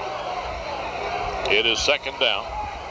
They're looking to throw it into the wind. Schaefer throws over the middle, wide open at the 30-yard line. Was it a catch? It's at the first down marker. It is a catch by Mark Jackson. Just about a half yard shy of the first down. It'll be third down coming up. It's the waggle pass. They got fullback in the flat, split end running a corner route. They cross the tight end. Nice job. It's not the tight end. That's Jackson. That's Jackson. He's the flank wingback. He was in a tight wing position. That's how he got there. Yeah. Nice grab by Jackson. Third down. They need a yard. Tigers up there tight defensively. And this is Goodright. They were looking for Brinson. And Goodright can bust him himself. He does, all the way down to the Massillon 37-yard line. That's that fullback isolation play out of the wing T set that they get in. They had a fullback left half. There's another look at it. A reverse pivot and give the ball to Goodright, popping off tackle. Brinson blocking a linebacker. Well, coming in here, Brinson was averaging 10.5 a carry, and Goodright was averaging about 6.5 yards a carry. For Goodright, that's what, his third carry today? Just his third. Yeah, not very many. I think he ran a trap earlier. It is first down. That is Brinson, and they've got him with the line of scrimmage, maybe for a yard loss. That may be the second time this year that we've seen him lose yardage in the last half of the year here. He hasn't lost many yards. Second time in this ball game, he's minus yardage. He's -2. It'll be second down and 12. Second down, 12. Tigers are up there playing that run tough on first down. Ball on the 39-yard line. Now they're going to drop off a little bit, get their standard 5-2 look. Actually, it's a 4-3. Dropped off more. Brinson again. And he can break tackles. If he gets to the outside, 30, down to the 25, to the 20, and down around the 17-yard line. Ryan Brinson. I'll tell you what, when he gets into the secondary, he's not your normal back. He doesn't look for someplace to fall down. He gets hit. All great backs gain yardage after they get hit. And this is one of his runs where he gains a lot of yardage after getting hit. Right there, he shucks off a tackler. There's another one. 175-pounder. They say he's not big enough for big Watch the leg drive here. Watch the leg drive. That's they're trying to rip the ball out, which is legal. You know, nothing wrong with that. That's what they ought to be doing. The ball is at the 16-yard line. Ryan Brinson with more yardage. 9:15 to go here in the third quarter. 13-0. Brinson. Oh, he is popped. That is McClendon. Yeah, I think McClendon was one that helped with a hit on him earlier a couple snaps ago. Duck McClendon coming off a defensive tackle spot. He's a strong young man. He's 6 feet 285, and boy, he got low and just nailed Brinson. It is a yard loss. Second down and 11. Brinson gets the handoff here, and it's hello, boom. Offensive lineman misses his block, did get McClendon out of the way. And they got Antoine Height back in there at the left guard spot now, too. It is second down. Bulldogs up 2 scores, 13-0. Schaefer looks after the play action to throw. Nothing on the left side. He's going to tuck it and go and hold out of bounds around get the rooftop block. At the 10-yard line. Gamble on the tackle. Brian Gamble, also a young sophomore. I think Schaefer has his tight end open, but he's afraid to throw it because of the wind. So he just tucks it and runs back. I think the kid, if he'd been wide open, he'd have thrown it. But he would have had to thread it in there ahead of a defender, and he was afraid the wind would hold it up. We got a timeout. We'll take a timeout, and we'll be back. Hi, Rhonda DiMarzio for CCI Radio. In football, you must be able to communicate and keep track of where you are at all times. CCI Radio offers local companies those same options such as GPS vehicle and personnel tracking, private network, broadband products for voice and data, and Kenwood's dependable two-way radio systems. For details on these fine products, call CCI Radio at 244-5465 or 497-7715. Downtown Ford scoreboard, 13-0 McKinley. The Bulldogs driving again. They're at the 10-yard line, and it is a third down coming up. Don't forget to get your seats December 3rd and 4th when Ohio's 12 top-seeded high school football teams will vie for their state divisional championship titles. Books of tickets on sale now for November 17th. For more information, call 330-458-2084. That's 458-2084. Good-looking young man there. The Tigers need a turnover right now. That's what they need to have.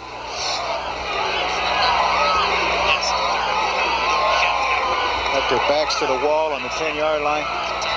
Third down and about, what, 5? 4? Third down and 4. I guess is the official mark. We'll see what they do. They're going to try to get Brinson outside. They got Height pulling. They got Goodright pulling. And Brinson cuts in behind both of them and got to about the 1.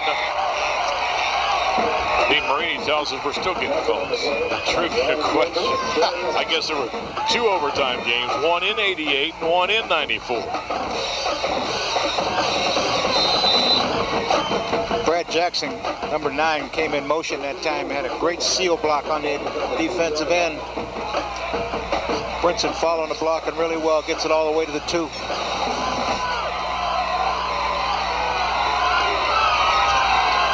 Bulldogs close to going up by 3. There's Brinson, left side. He's in for the touchdown. That'll make it 19 for the Bulldogs and nothing for the Tigers. Same play they ran on the first touchdown. Stacked eye, ran it off tackle to the left. Stuffed it in for the score. All right, I grabbed the book myself, and I'll look it up here. Here you see Schaefer reverse pivoting, giving the ball to Brinson. Follows the blocking right on into the end zone. Zach Campbell on to try the extra point. He is kicking into that win. He hit his first one and missed his second one. Second one he kicked into the wind. This one's down, up, and right through the uprights. It's McKinley 20, Massillon nothing, 7:54 in the third. Back after this timeout. For price, service, and selection, Come on down to downtown Ford. No games or gimmicks, just satisfaction. come on down to downtown Ford. For price, service, and Selection. Come on down to downtown Ford. No games, no gimmicks, just satisfaction. Come on down to downtown Ford. For price, service, and selection, come on down to downtown Ford. All right, on the downtown Ford scoreboard, 20-0, and I'm looking it up myself. Now, I got the facts in front of me on this trivia question. There was an overtime in 1994, the 100th meeting. Massillon beat McKinley 42-41. Very fitting, I guess, or the overtime. That was a great game. And then back in 1988, there was another overtime. Massillon beat McKinley 10-7. That's when Lee Owens was coaching here. And in overtime, the Tigers beat McKinley for like the first time in 5 years. So, overtime games in 1988, overtime game in 1994. That's Bill Jones, the offensive center for McKinley. I talked with him yesterday at the Rotary dinner. I sat down at the table. There were 5 McKinley players there, and a couple of them I recognized, and I looked at, he said, I'm Bill Jones. I go, oh, okay. I always see you with your helmet on. Now I know what you look like. Bell Store Sitco, and you're on the go. Catch the bug, and the Tigers will try to catch the football and get some decent field position. Daly returns it across the 35 to the 38-yard line. 7:50 to go. Let's go down to Dan Belford. Daniel, brought to you by Goodyear. Thanks, guys. You notice Weisand is in the game. They liked what he was doing, his mobility, and the crispness, as you had mentioned, Coach. He's throwing tight spirals. They think they're going to just get him out of the pocket a little more and try to get this ball upfield. Pollock is fine, but I think they just want to experiment for a while against the Bulldog defense and see what Weisand can produce in that quarterback spot. Back up to you. Well, he threw some nice passes at the end of the first half there on out routes. He is in the shotgun, gives it off Ramon Kelly, wants the corner, 40, 45, 46-yard line, and ran right into Brad Jones. That last McKinley drive, 9 plays, 80 yards, Brinson over from 2 yards out. The Bulldogs did convert 2 third-down conversions in that drive. Another look at that play. This is just a handoff to the running back, circle on the left end. Good block, and it got the people all pinned inside. Finally tackled by Brad Jones. Ramon Kelly's 5'8", about 175. They're going to run him to the right side this time. He got into Bulldog territory to the 49-yard line. Good block, lead block there by Kurt McCune, a right guard, pulling and leading that play. 7:14 left, third quarter. 20 for McKinley, nothing for the Tigers. Massillon has had 1 threat in the game.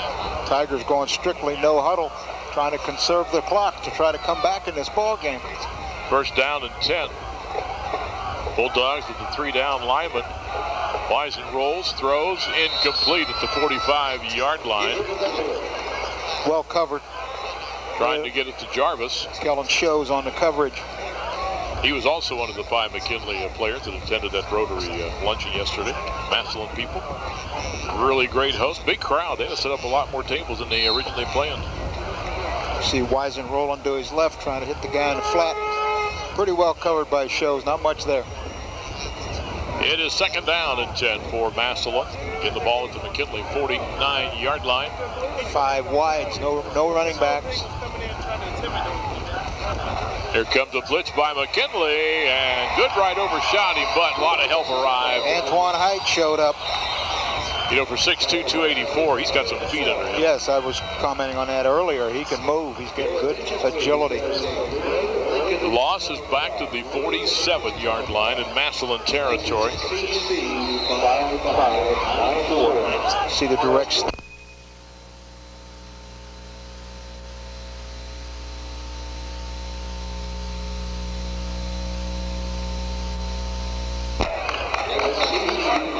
Okay, you saw that on the replay with Height making the hit after Goodright went by him. 3rd down. Wisen throwing it deep, and boy, the wind caught that thing. Double coverage. Yeah, he threw it in Eric Smith. So we don't know if he overthrew it or if the wind just got under it. Wind took it. No doubt, guys. Wind took it all the way.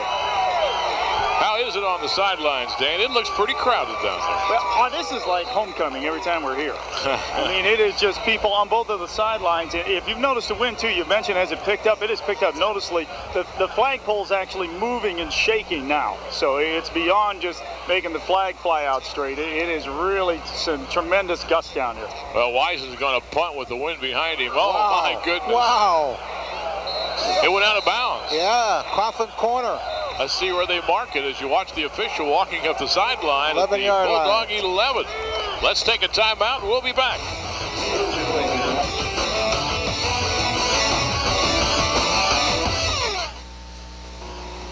Hi, I'm Rachel Milligan. And I'm Ryan Mingo. One of the reasons I chose to attend McKinley was because of the wide variety of activities. Students have a lot of choices these days, and one of the most important is their education.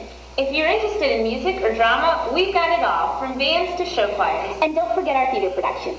We've got whatever you want to fit your style. Through Canton City Schools, I've earned a top-rate education and developed my interests. So that this year, we're not only performing in the musicals, we're choreographing them as well. Thank you, Canton City Schools. At the 11-yard line as we come back, downtown Ford scoreboard tells you the story, 20-0, and getting to carry Theo Goodright. That's that isolation play, that fullback ISO off that left side that he popped a little while ago. Picks up what, about 5 yards? 5 yards. Brinson right now not in the game. Down to the 15-yard line. Gain of 4. 2nd down, 6. I think Brinson, they just had him lined up at left half, that's all. I kept looking for him because Goodright was almost at the tailback. And Brinson's going to get the carry. Tried to get through the middle, but there wasn't much running room there. Tigers, nice job. Well, I think his forward progress was stopped. If these officials want to keep control of the game, they better start quick whistling some of these piles. But 4 Tigers were there. Number 9 was the last one to get off the turf, Tomar Pettis. But a couple of the interior linemen, I know, slowed Brinson up. Burford is in there. Dickerhoo. Tiger faithful. We have 3rd down coming up. Scoreboard clock at 4:49 here in the 3rd quarter. And we got some sort of a delay as looking at the referee and the back judge. And now the referee says start the wind clock. It now. 3rd down for McKinley. Got Jackson in motion. Schaefer pumps, pulls it down, nothing there. He's going to run. He's got the first down. Schaefer doesn't run much, but that time an effective run for him with no one open. He carries to the 28-yard line. That will get the first down by plenty. This is the fake on the fullback ISO right here. It's a Goodright. He's looking to hit Jackson in the flat, but doesn't like it, so he decides to run out around that corner, and he picks up the first down out to the 30. Oh no, 28.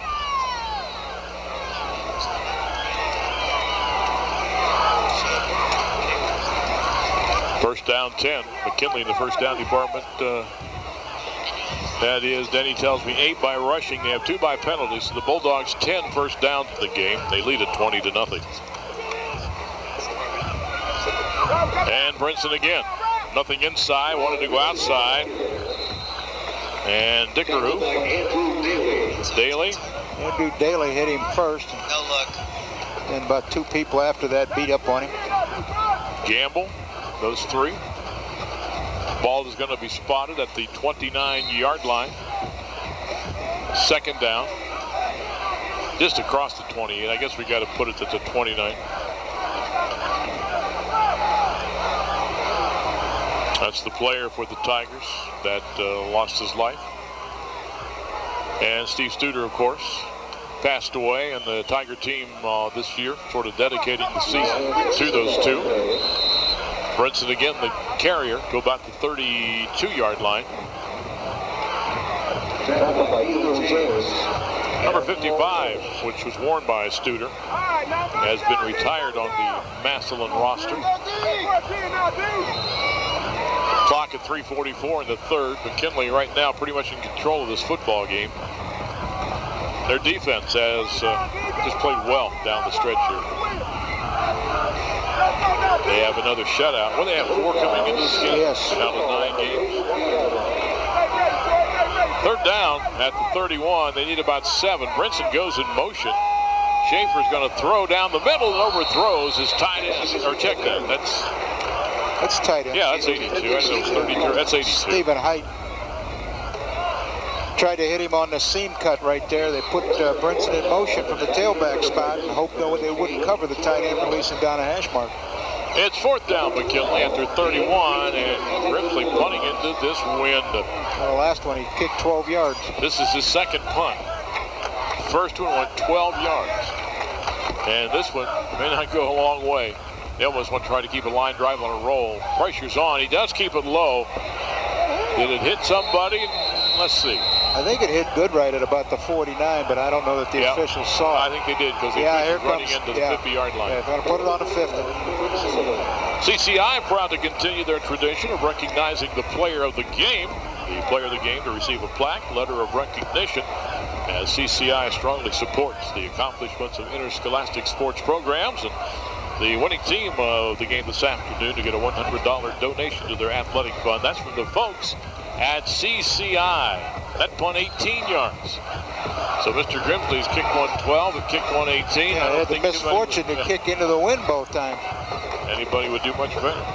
Bulldogs 4 up on the front line. Wise is still at quarterback. Play action. Going Looks. for a home run. Deep, got his man at the 25-yard line. Huffman. That's the big 6'6" tight end, and the Tigers with their second threat of the afternoon. Play action fake. Came off of that. Threw it to Huffman, running right down the hash mark. Coming into the game, Wisen was 20 of 44. Hadn't played all that much. He was open, right down the hash. He's looking back into his son also. Yeah, nice catch. Had trouble keeping his balance. Finally did. Tigers first down. They stay in the shotgun. McKinley up 20-0. Wisen running. He's going to keep it 15-10 inside the 10 to the 8-yard line.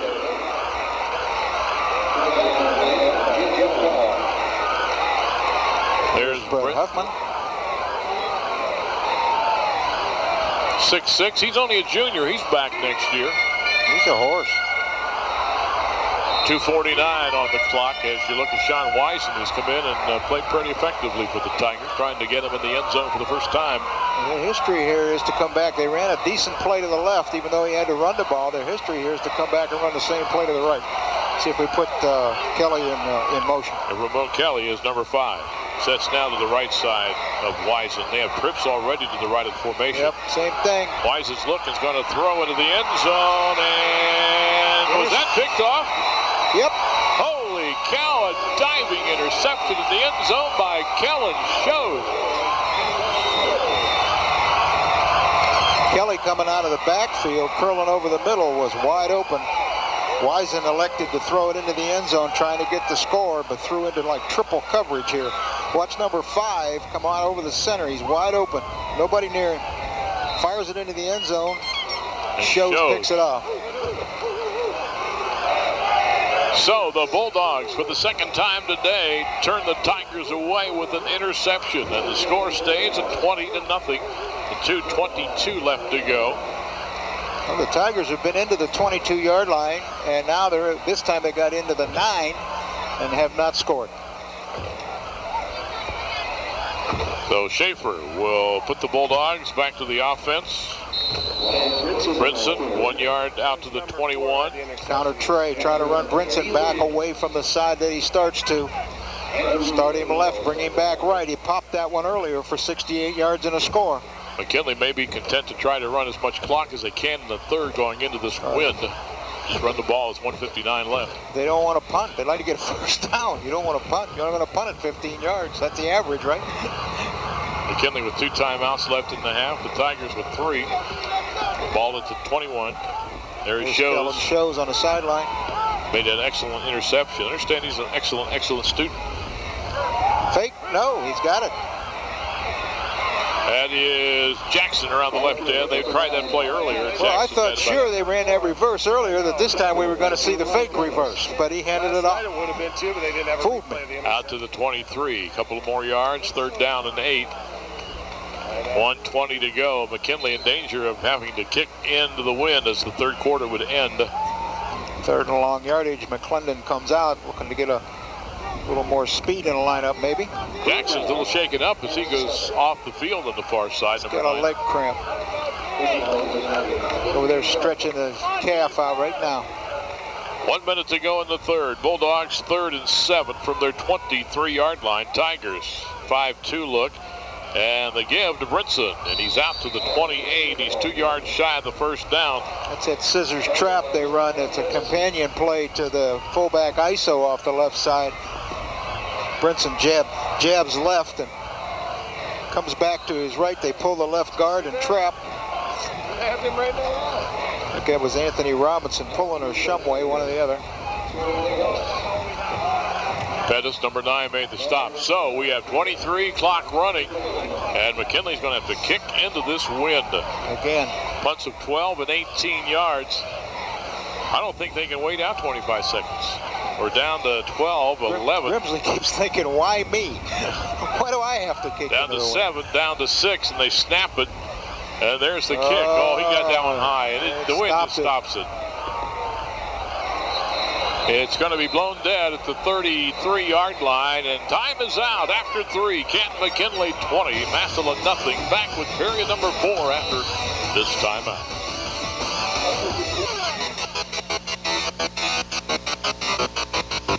Community sponsors of the game are Farrell Pools and Spas. Today's game is brought to you by Farrell Pools and Spas. Stop in our North Canton store and see how a spa can melt away a stressful day.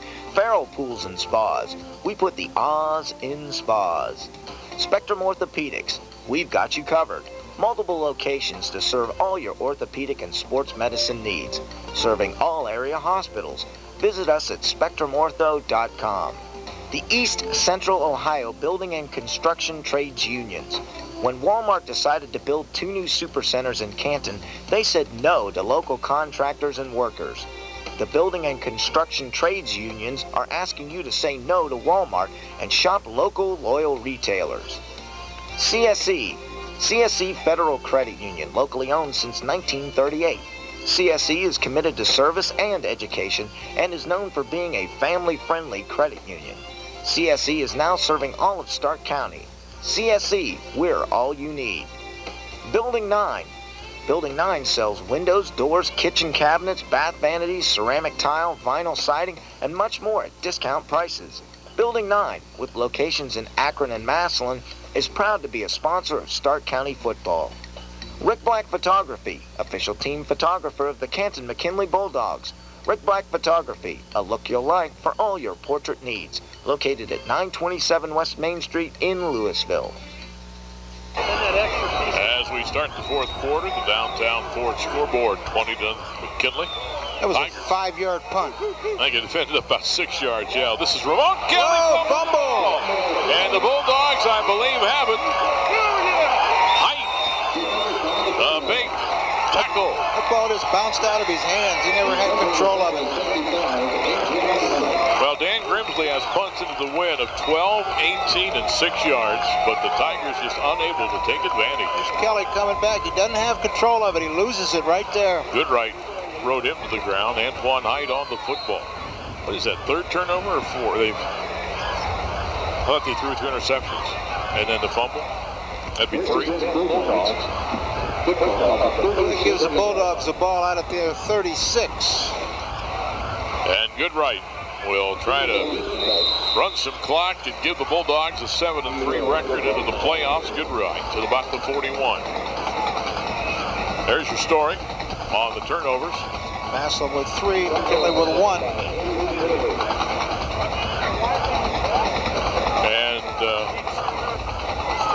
3 of the 4 have been, 4 of the 5 have been interceptions.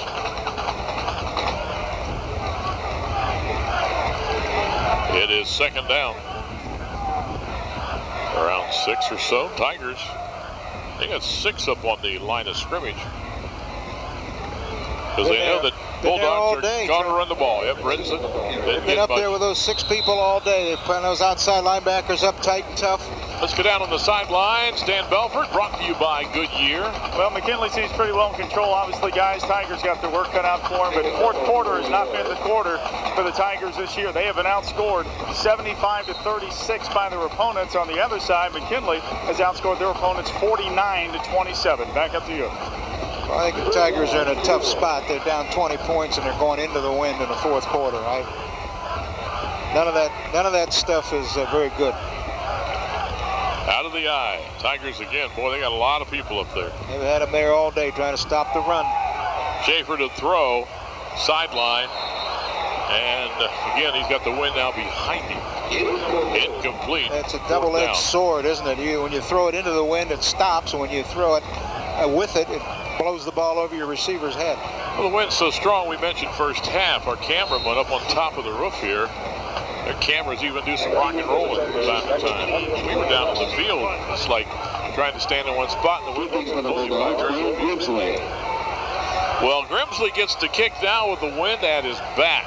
Maybe he can get his average up. After 12 yards, 18 yards, and 6. Oh, yeah. That will be caught at the 19-yard line and down at the 22. We'll be back after we take a timeout.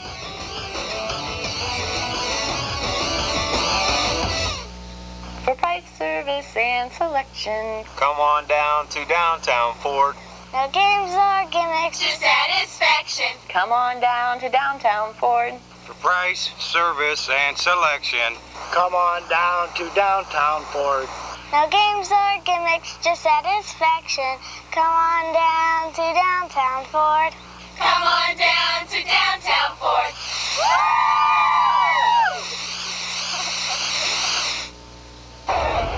It is 20-0. That punt, surprisingly, just 35 yards. Got it up high. Better than 6. Yeah, it sure is. The viewers may see, Coach Glass, those like orange ankle wraps that the Tigers are wearing. We got a sweep to the right side. 30, 35, 40. He may go. That's Caleb White.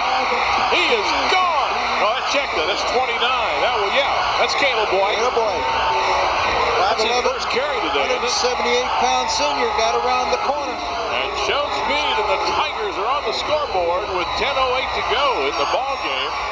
Caleb White, his first carry of the afternoon.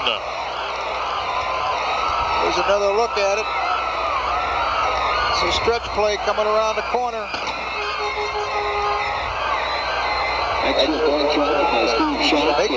Makes the turn. When he gets up the sideline, it's just feet don't fail me now. Let's go. You know, White was the second leading rusher coming in, and that's his first carry. 78 we'll give him. And the Tigers with the point after. Wisen kicks it up and kicks it through. So 10:08 to go. The Tigers back in this one. It's Canton McKinley 20 and Massillon 7 back after this timeout.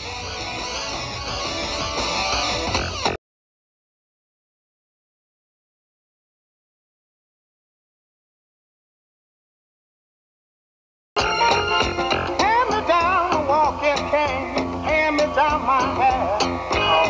Hey, y'all, prepare yourself for the rubber band. Man, you're bound to lose control when the rubber band starts to jam. Oh, this dude is out of sight. Everything he does seems to come out right. Hey, y'all, prepare yourself for the rubber band. Oh, man, you're bound to lose control when the rubber band starts to jam. Too much of this stuff, do we think we can stand? So much.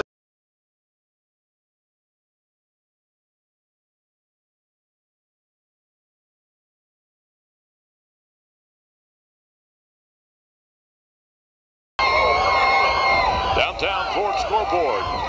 The Bulldogs 20, Massillon 7. Caleb White, an electrifying 78-yard run.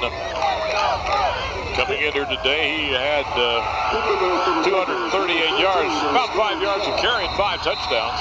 Ball blows off the tee.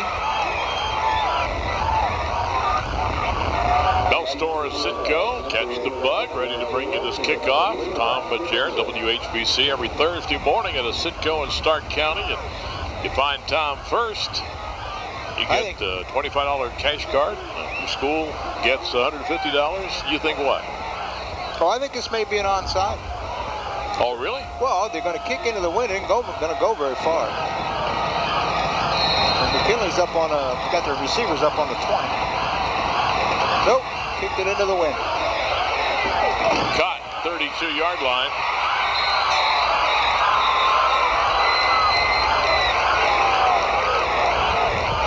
Here's the TD play again. You see the handoff. The play going from left halfback spot clear around to the right side has been successful for him. See Brian Williams having a difficult time getting off the block there.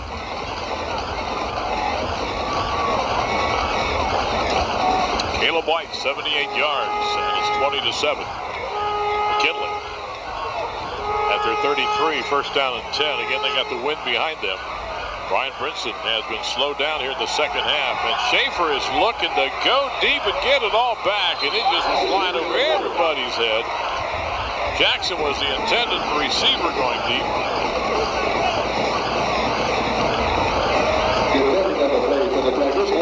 Yeah, that's the second time they've tried to do that with a play-action fake and then throw the ball deep on a post cut behind the safety that's coming up to fill on the off-tackle play. Neil James was on the coverage. What's Brinson been in the second half? He's had 26 carries, but at halftime he had how many yards? 135 at halftime. He got about 40-some yards in the second half here. Brinson carries 35, 37. Pettis again on the tackle.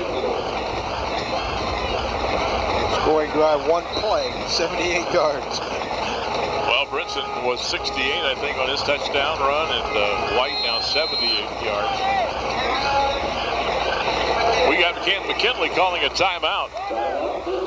Stops the clock, 9:38 to play in the ball game.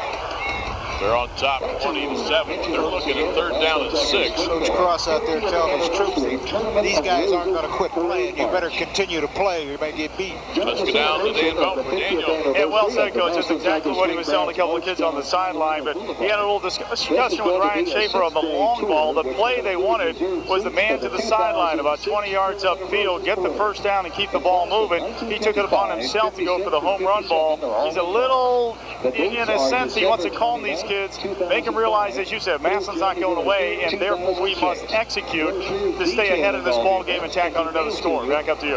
All right, Dan, thanks. Yeah, the Tigers, they got 5 losses, but they were beaten by Buchtel, they were beaten by Benedictine, they were beaten by St. Ignatius, they were beaten by St. Edward, and last week in, what was it, 2 overtimes? 2 overtimes against Harding, and that was, to me, a very impressive football game.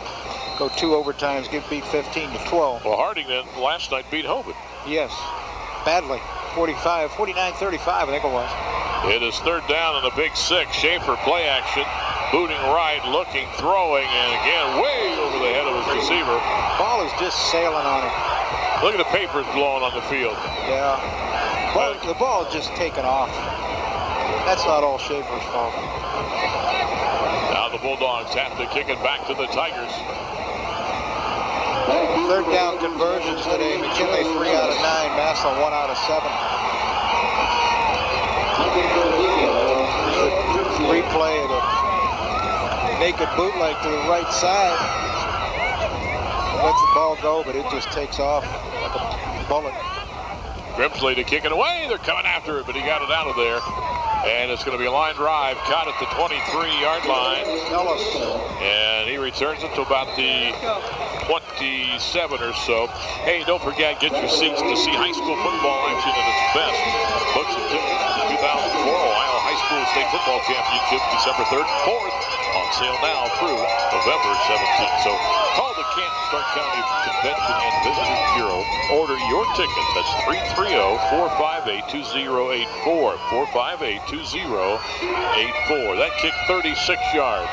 So Brinson's had to punt 5 times. Tiger defense has tightened up a bit.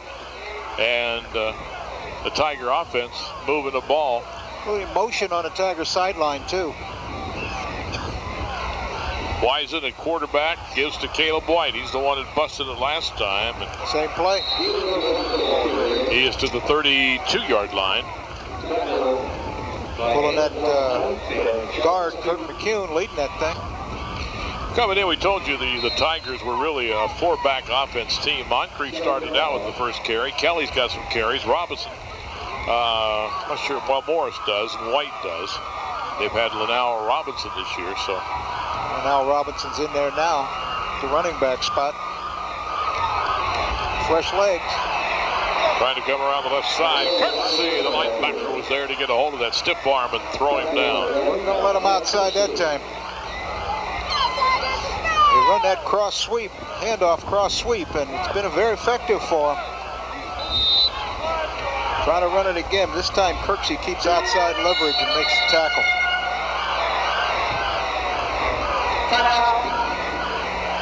The Massillon Tigers call time. That will stop the clock. 8:26 left to go in this football game. The Bulldogs on top, 20-7. Just a reminder, we'll be choosing the Tim's Tavern catch of the day. We'll do that at the end of the game. Tim's Tavern, famous for fish. Some of our best catches on interceptions today. As far as throwing the football, Wisen now has put it up 8 times, and Pauly, who was the starter, has thrown it 7 times. Leading receiver is Eric Smith. He's got 3 for 26. The big play for the Tigers in the air was a 37-yard pass to Huffman, but then they ended up not being able to score. The Bulldogs with Schaefer only threw it 2 times at halftime because Brinson was so effective. They've keyed a bit on Brinson in the second half. Schaefer now for the game has thrown it 7 times, but he's only hit one pass for 8 yards. So the McKinley air attack has been non-existent today. It's just the word I was going to use. I can't spell it, but I can say it. Well, the Tigers looking at 3rd down and 9. Big play for them as they're down 2 scores now. And Wisen fakes, gonna run left side, and still running. Power got the first down. Look at Wisen go to the midfield. Nice play. They faked that cross sweep, and Wisen ran. Just saw a flag hit back at the 19. Wow. Wisen ran the keeper off of him. Here he knocks Shows down. Or no, Jones. Knocked Brad Jones down. He's been impressive. Yeah, he's a horse. But you know what? It's coming back. So 3rd and 9. The Tigers needed to convert. They did so to the 50, but it's all for naught. Going to be 3rd and at least 14. Penalties have just killed the Tigers today. Those 3 unsportsmanlike in the first half, and now this penalty nullifying big gains. Got a sideline warning on McKinley, with the yardage being marked up against the Tigers. Finally catch Wisen from behind right here. That's Mark Jackson. Mark Jackson got it. Well, it's third down and a bunch. 20. Out of the I formation, they're going to throw it into the wind. Wisen being chased will throw on the run. And he threw that one away to avoid a sack. Antoine Height was chasing him back at the 10. And now the Tigers have to kick into this wind. And the line of scrimmage is back at their 18-yard line. The way these kicks have been going into the wind, unless he hits a low line drive that rolls, it ain't going to go anywhere. 8:01 left to play in the football game. Frag's all ripped. Look at it. Back for the Bulldogs, number 3. Wow. That wind is strong. We can't emphasize that enough, I think. It has had a big effect on this game. Wisen to kick it away into the wind. And great punt, really. Line drive, low line drive. That's the best punt in the wind we've seen. Picked up. This is flag is down. Flag.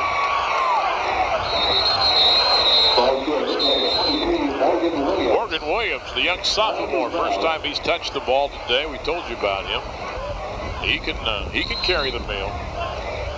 They did a nice job, but I think they got a block in the back. It's going to set them back. Yeah, exactly, guys. Block in the back. It's the first time I've seen Brian cross for about a 2-inch vertical leap. He was off the sidelines on that one. Just very disappointed they took away some positive yardage after doing a pretty nice play on the return of that punt.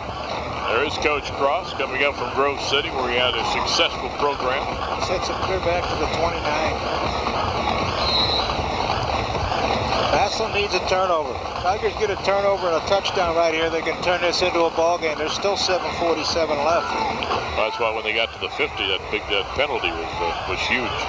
Tigers really loading up the line of scrimmage, just looking for the run, challenging the Bulldogs to run, and Brinson just great pursuit, can't find much. Maybe about 4 or 5 yards though. A little more than he thought he was going to get. He got out there and broke a tackle and got up in there for about 5.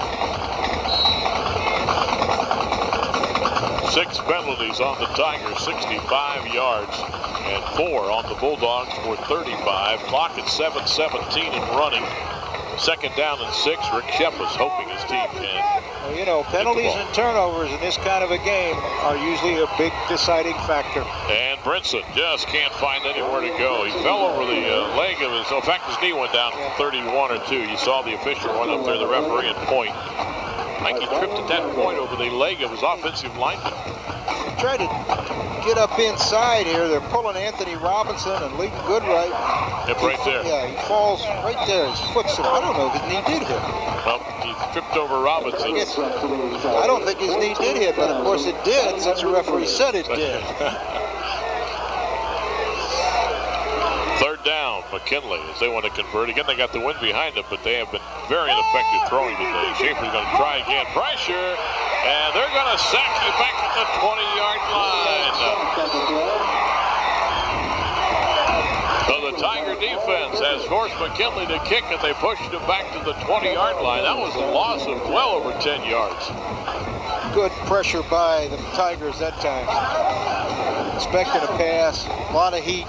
Danny Kincaid, our stat, just said, hey, that's their first sack today for the Tiger defense. 41 there, that is Lorenzo Rizzard. That's a defensive tackle they've got in there. They play a lot of people, the Tigers do. You know that? Keep fresh people on the field the whole game. Well, 6 minutes, 20 seconds remaining to be played in the ball game. Canton McKinley hanging on to a 20-7 lead, but for the last 7-8 minutes, the Tigers have sort of taken over with the momentum, stopping the Bulldogs, scoring once themselves. I think the Bulldogs kind of relaxed a little bit when they got that third touchdown, and they haven't played with the same verve that they did earlier. Grimsley stands back at his 6-yard line. Again, he's got the wind behind him. But his longest punt's 36 with the wind.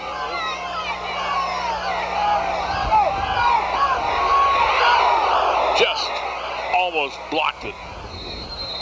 And the punt goes out of bounds at the 50-yard line. Tried to block it, almost got it. Came within inches. The Tigers will take over, leading 20 to, or the Bulldogs lead 20 to 7. The Tigers will take over the ball at the 50-yard line. 6 minutes and 14 seconds remain in the ball game. Massillon, excellent field position. And that punt of 30 yards. So Grimsley into the win, 2-18-6 with the win, 35, 36, and 30. And the Tigers will try to get a little bit closer. Pass outside, caught. That is 23 with the football. That would be Kurt Jarvis, a senior receiver. Not a big guy, but we always say a little tough guy. He's 5'5", about 125, 130. Again, they're having success with getting that guy out in the flat. It's really the only cut they've been able to throw with a lot of success. Picked up at 5, second down and 5. Wisen in the shotgun. The running back there with him is Robinson. Trips to the left side of the formation. The tight end is right, and Robinson's going to carry the ball to the right side. And ran into Vaughn, who slowed him up, and then a couple of more McKinley players on defense showed up. Goodright was there, but Anthony Robinson may have been the main impact on that tackle. It is going to be third down for the Tigers and 2 at the McKinley 42. Massillon with 1 timeout left. McKinley up on top, 20 to 7. And the clock is now approaching and hitting the 5-minute mark. Official holding on to the football. The wind makes it even roll down there on the carpet. Getting in the eye now. 2 tight ends and flanker. Well, it's third down and 2. Bulldogs 5 up defensively. And they'll give it to Moncrief. He got hit, but he falls forward, I believe, for the first down.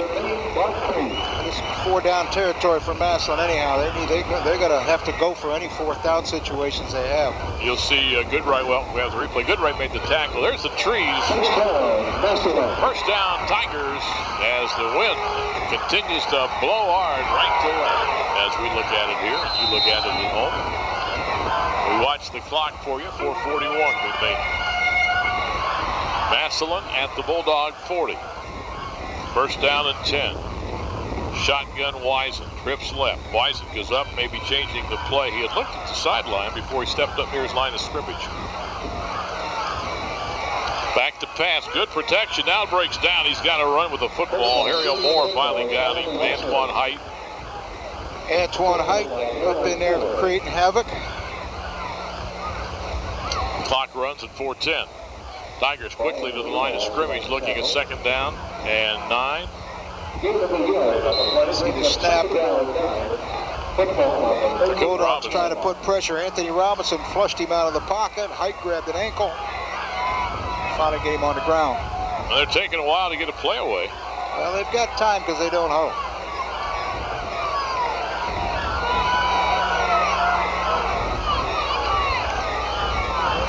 Snap, shotgun.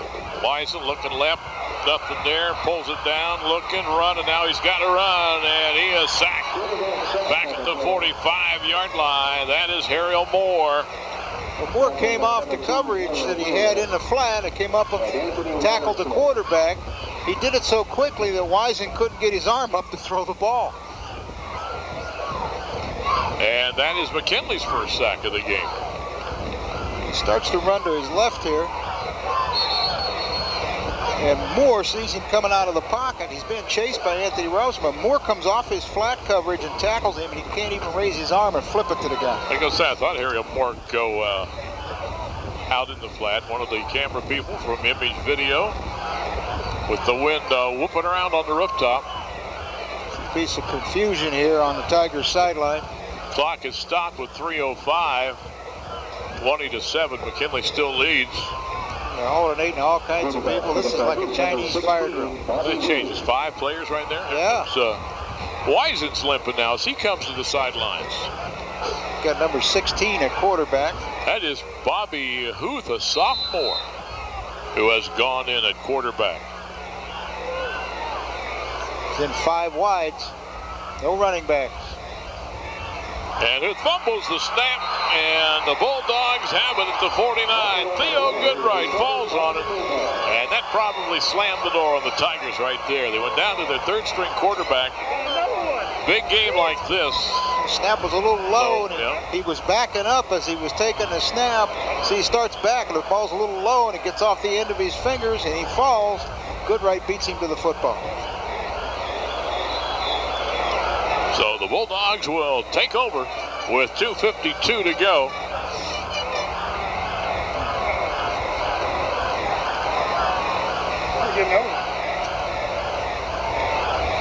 Out of the eye, McKinley, you know they're going to run the football. Yep, they're going to try to eat up the clock here. They have their timeouts left, but they're just going to run. Massillon's run defense has been pretty good this half. There goes Brinson inside the 35 to the 34. Did you see him get up out of a handstand?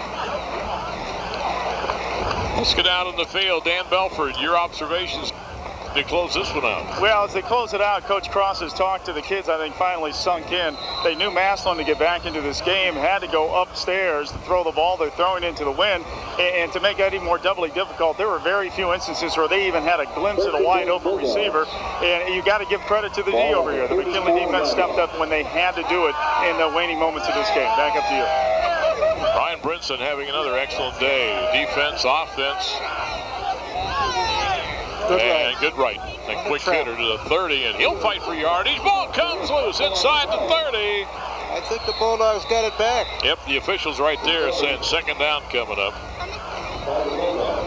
13, that's Schaefer who got in there and dug that thing out to keep possession. Pettis had it, and it got out from underneath him somehow.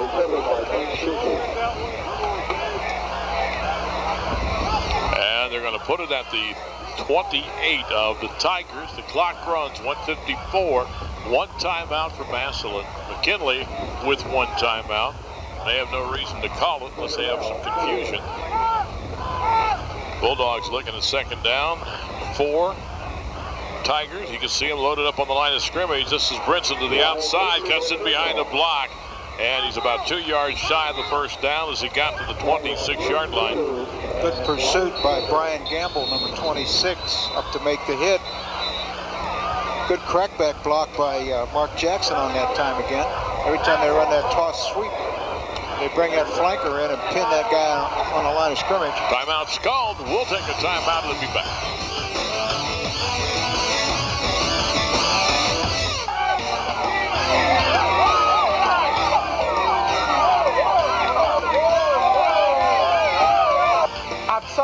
We love football. Any kind of football, especially Stark County High School football. That's why after a long day of working real hard at Sutter, we get together to play a little football. Congratulations to all of Stark County High School football teams for a great season. Come right with us!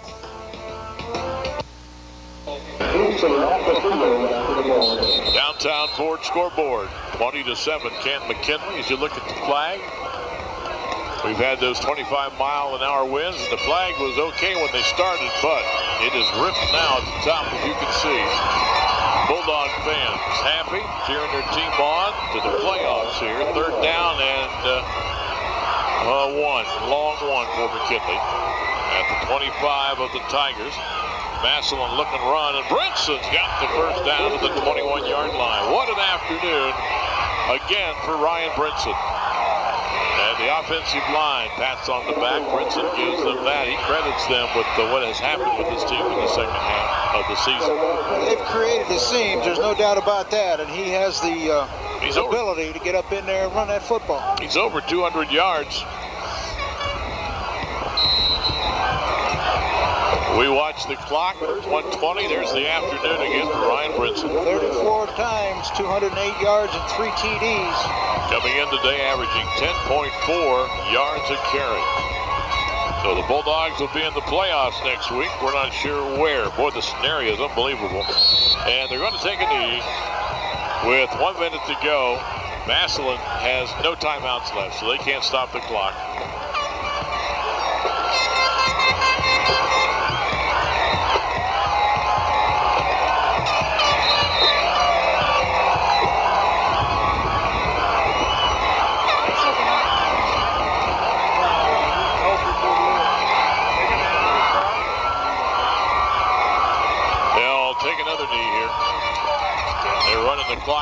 looking at the sidelines. We're down to 26 seconds. That probably will be the last play of the game.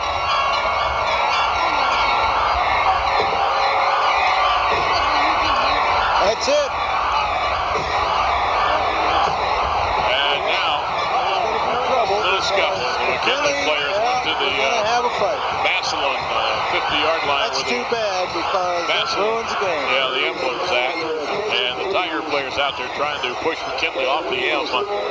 Brian Cross quickly out there pulling his kids back. Coaching staffs both sides trying to get their young men back out of the way.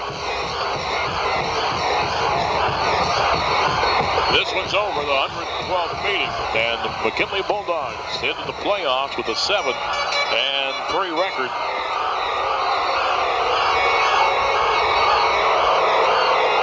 As we're still trying to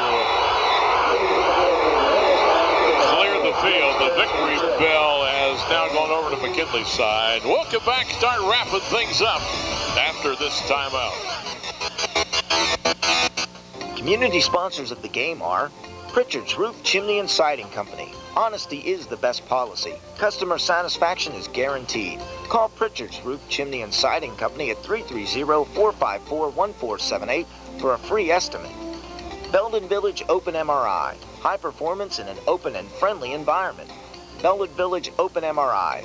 5005 Whipple Avenue Northwest. Call 330-493-5105 for more information. Or stop by. Just look for the Blue O. Altman Sports Medicine. Get the treatment you need to get back in the game. Valco Equipment provides construction equipment, sales, service, parts, and rentals for contractors of all sizes. We specialize in rough terrain forklifts, aerial lifts, skid steer loaders, mini excavators, and mass climbing scaffolding. View our large inventory of equipment online at valcoequipment.com or call 330-494-4191 to speak with one of our representatives about your job site needs. Vote Libraries. Keep our libraries open. That's issue 54 on November 2nd to keep our Stark County District libraries open. Our yes vote for Stark County Libraries keeps our libraries open when all in our community need them most for the future. This is paid for by Vote Libraries. Greg Blazeman, Treasurer. Westfield Shopping Town Belden Village invites you to Westfield Works Wonders, an exclusive shopping night Sunday, November 14th from 6:30 p.m. to 10 p.m., designed to kick off your holiday shopping and support your favorite charity. Stop by customer service to purchase your ticket today. The Timken Company would like to congratulate members of the 2004 All-County Teaching Team and to thank them for widening the windows through which our students view the world. You've been watching 1480 WHBC's High School Football Game of the Week. Tonight's game has been brought to you by Downtown Ford. For price, service, and selection, come on down to Downtown Ford.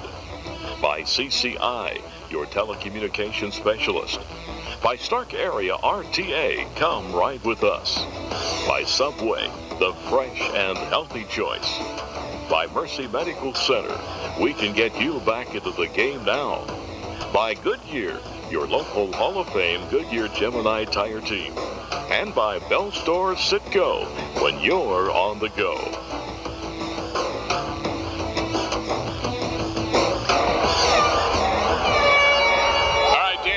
You've got the victorious coach with you, Brian Cross. It's all yours. Hey, thanks. And Coach, obviously 2 in a row now. Big game for you. I know the respect you have for this meeting. You go up 21-0 or 20-0 in the game. Did the kids, you think, relax a little bit and let them get back in it?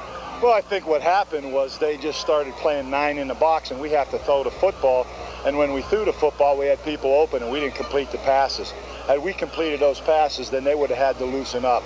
I don't think we relaxed. We just didn't make the plays you have to make when somebody's playing a 9-man front. You coming in, you had concerns they run out of the eye, they run out of the spread, they give you different formations, multiple backs run the ball. Did they do anything to surprise you today?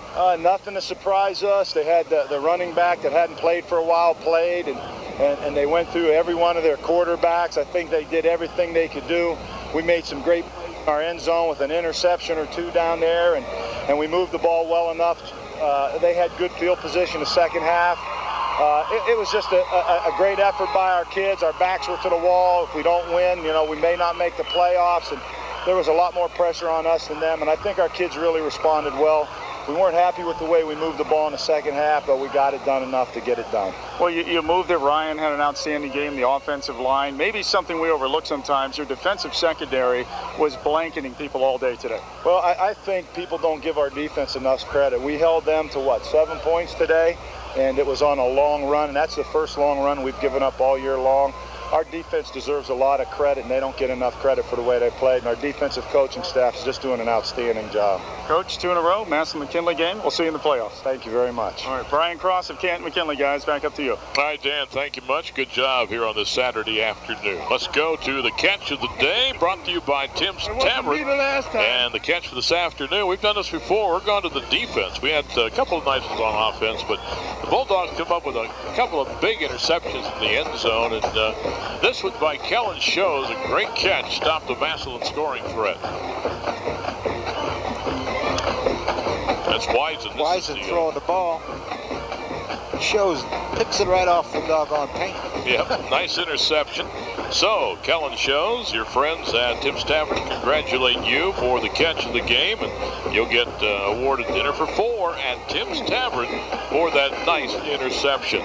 Now going to the CCI players of the game. For the Massillon Tigers, they had some good efforts by a lot of young men. Nobody really stood out with a great game. I'll tell you what impressed me, and Coach and I talked about it. A young man who may not even expected to play except for punting was the guy they had to bring in at quarterback. Sean Wisen. Sean Wisen, after Quentin Pauly got hurt, and then maybe was a little bit too ineffective for him also. Yeah, well, he threw the ball well. Showed good poise. There's a big one to Huffman. That was a big play down the pipe to Huffman, the tight end. And then he tells me that he was 7 of 10 for 70 yards, did throw the interception. But the CCI award for the Tigers going to Sean Wisen. And to McKinley again, I mean, this guy is just a standout. He had an interception today and made some tackles. Offensively, he runs for, 208 yards in 34 carries. Scored 3 TDs. There's the 68-yarder. This is the long run he had in the first quarter. Your attention, please. With Britt Clay. This is the interception he had in the end zone. Britt Clay. So Ryan Brinson, the CCI player of the game. Each of those 2 young men get a plaque and a letter of recognition, and McKinley's athletic fund, $100 from CCI. Final statistics of this McKinley win in the 112th meeting. They win it by a score of 20-7. They must have got blown away by the wind. Yeah, there they are. All right, first downs, McKinley 12, Massillon 9. Passing yardage, McKinley only 8 yards in the air. The Tigers with 81. Rushing 294, McKinley only 150 from Massillon. Total yardage, McKinley 298, Massillon 231. Big key in the game, though, the next 2 categories. McKinley with only 1 turnover, where the Tigers had 4. And penalty yardage, McKinley had 4 for 35, Massillon 6 for 65, and at least 3 or 4 of them I can remember were very costly. So that's going to do it. We hope you enjoyed it. The 112th meeting between these 2 teams. Playoff results come out tomorrow afternoon. We'll have them for you on 1480 WHBC. The replay of this game is on Sunday at 1, Tuesday night at 8. On Tuesday night is WIBM 52 and Digital Cable 585. Thank the folks, Image Video, for the director, Dean Marini. Just some great camera work, and all the folks in the truck. Thanks to Dan Belford on the sidelines, Denny Kincaid, our stat man, Ed Glass, who had the expert commentary. And this is Jim Johnson saying thanks for watching again, and so long from Paul Brown Tiger Stadium.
Available on Shop at Home and shopathometv.com. Big things come in small packages. On Shop at Home's Innovative Living, we'll show you all kinds of household gadgets for both indoor and out. Whether it grills, spins, hammers, or lights, we've got the tools to make your life easier. Innovative Living, only on Shop at Home.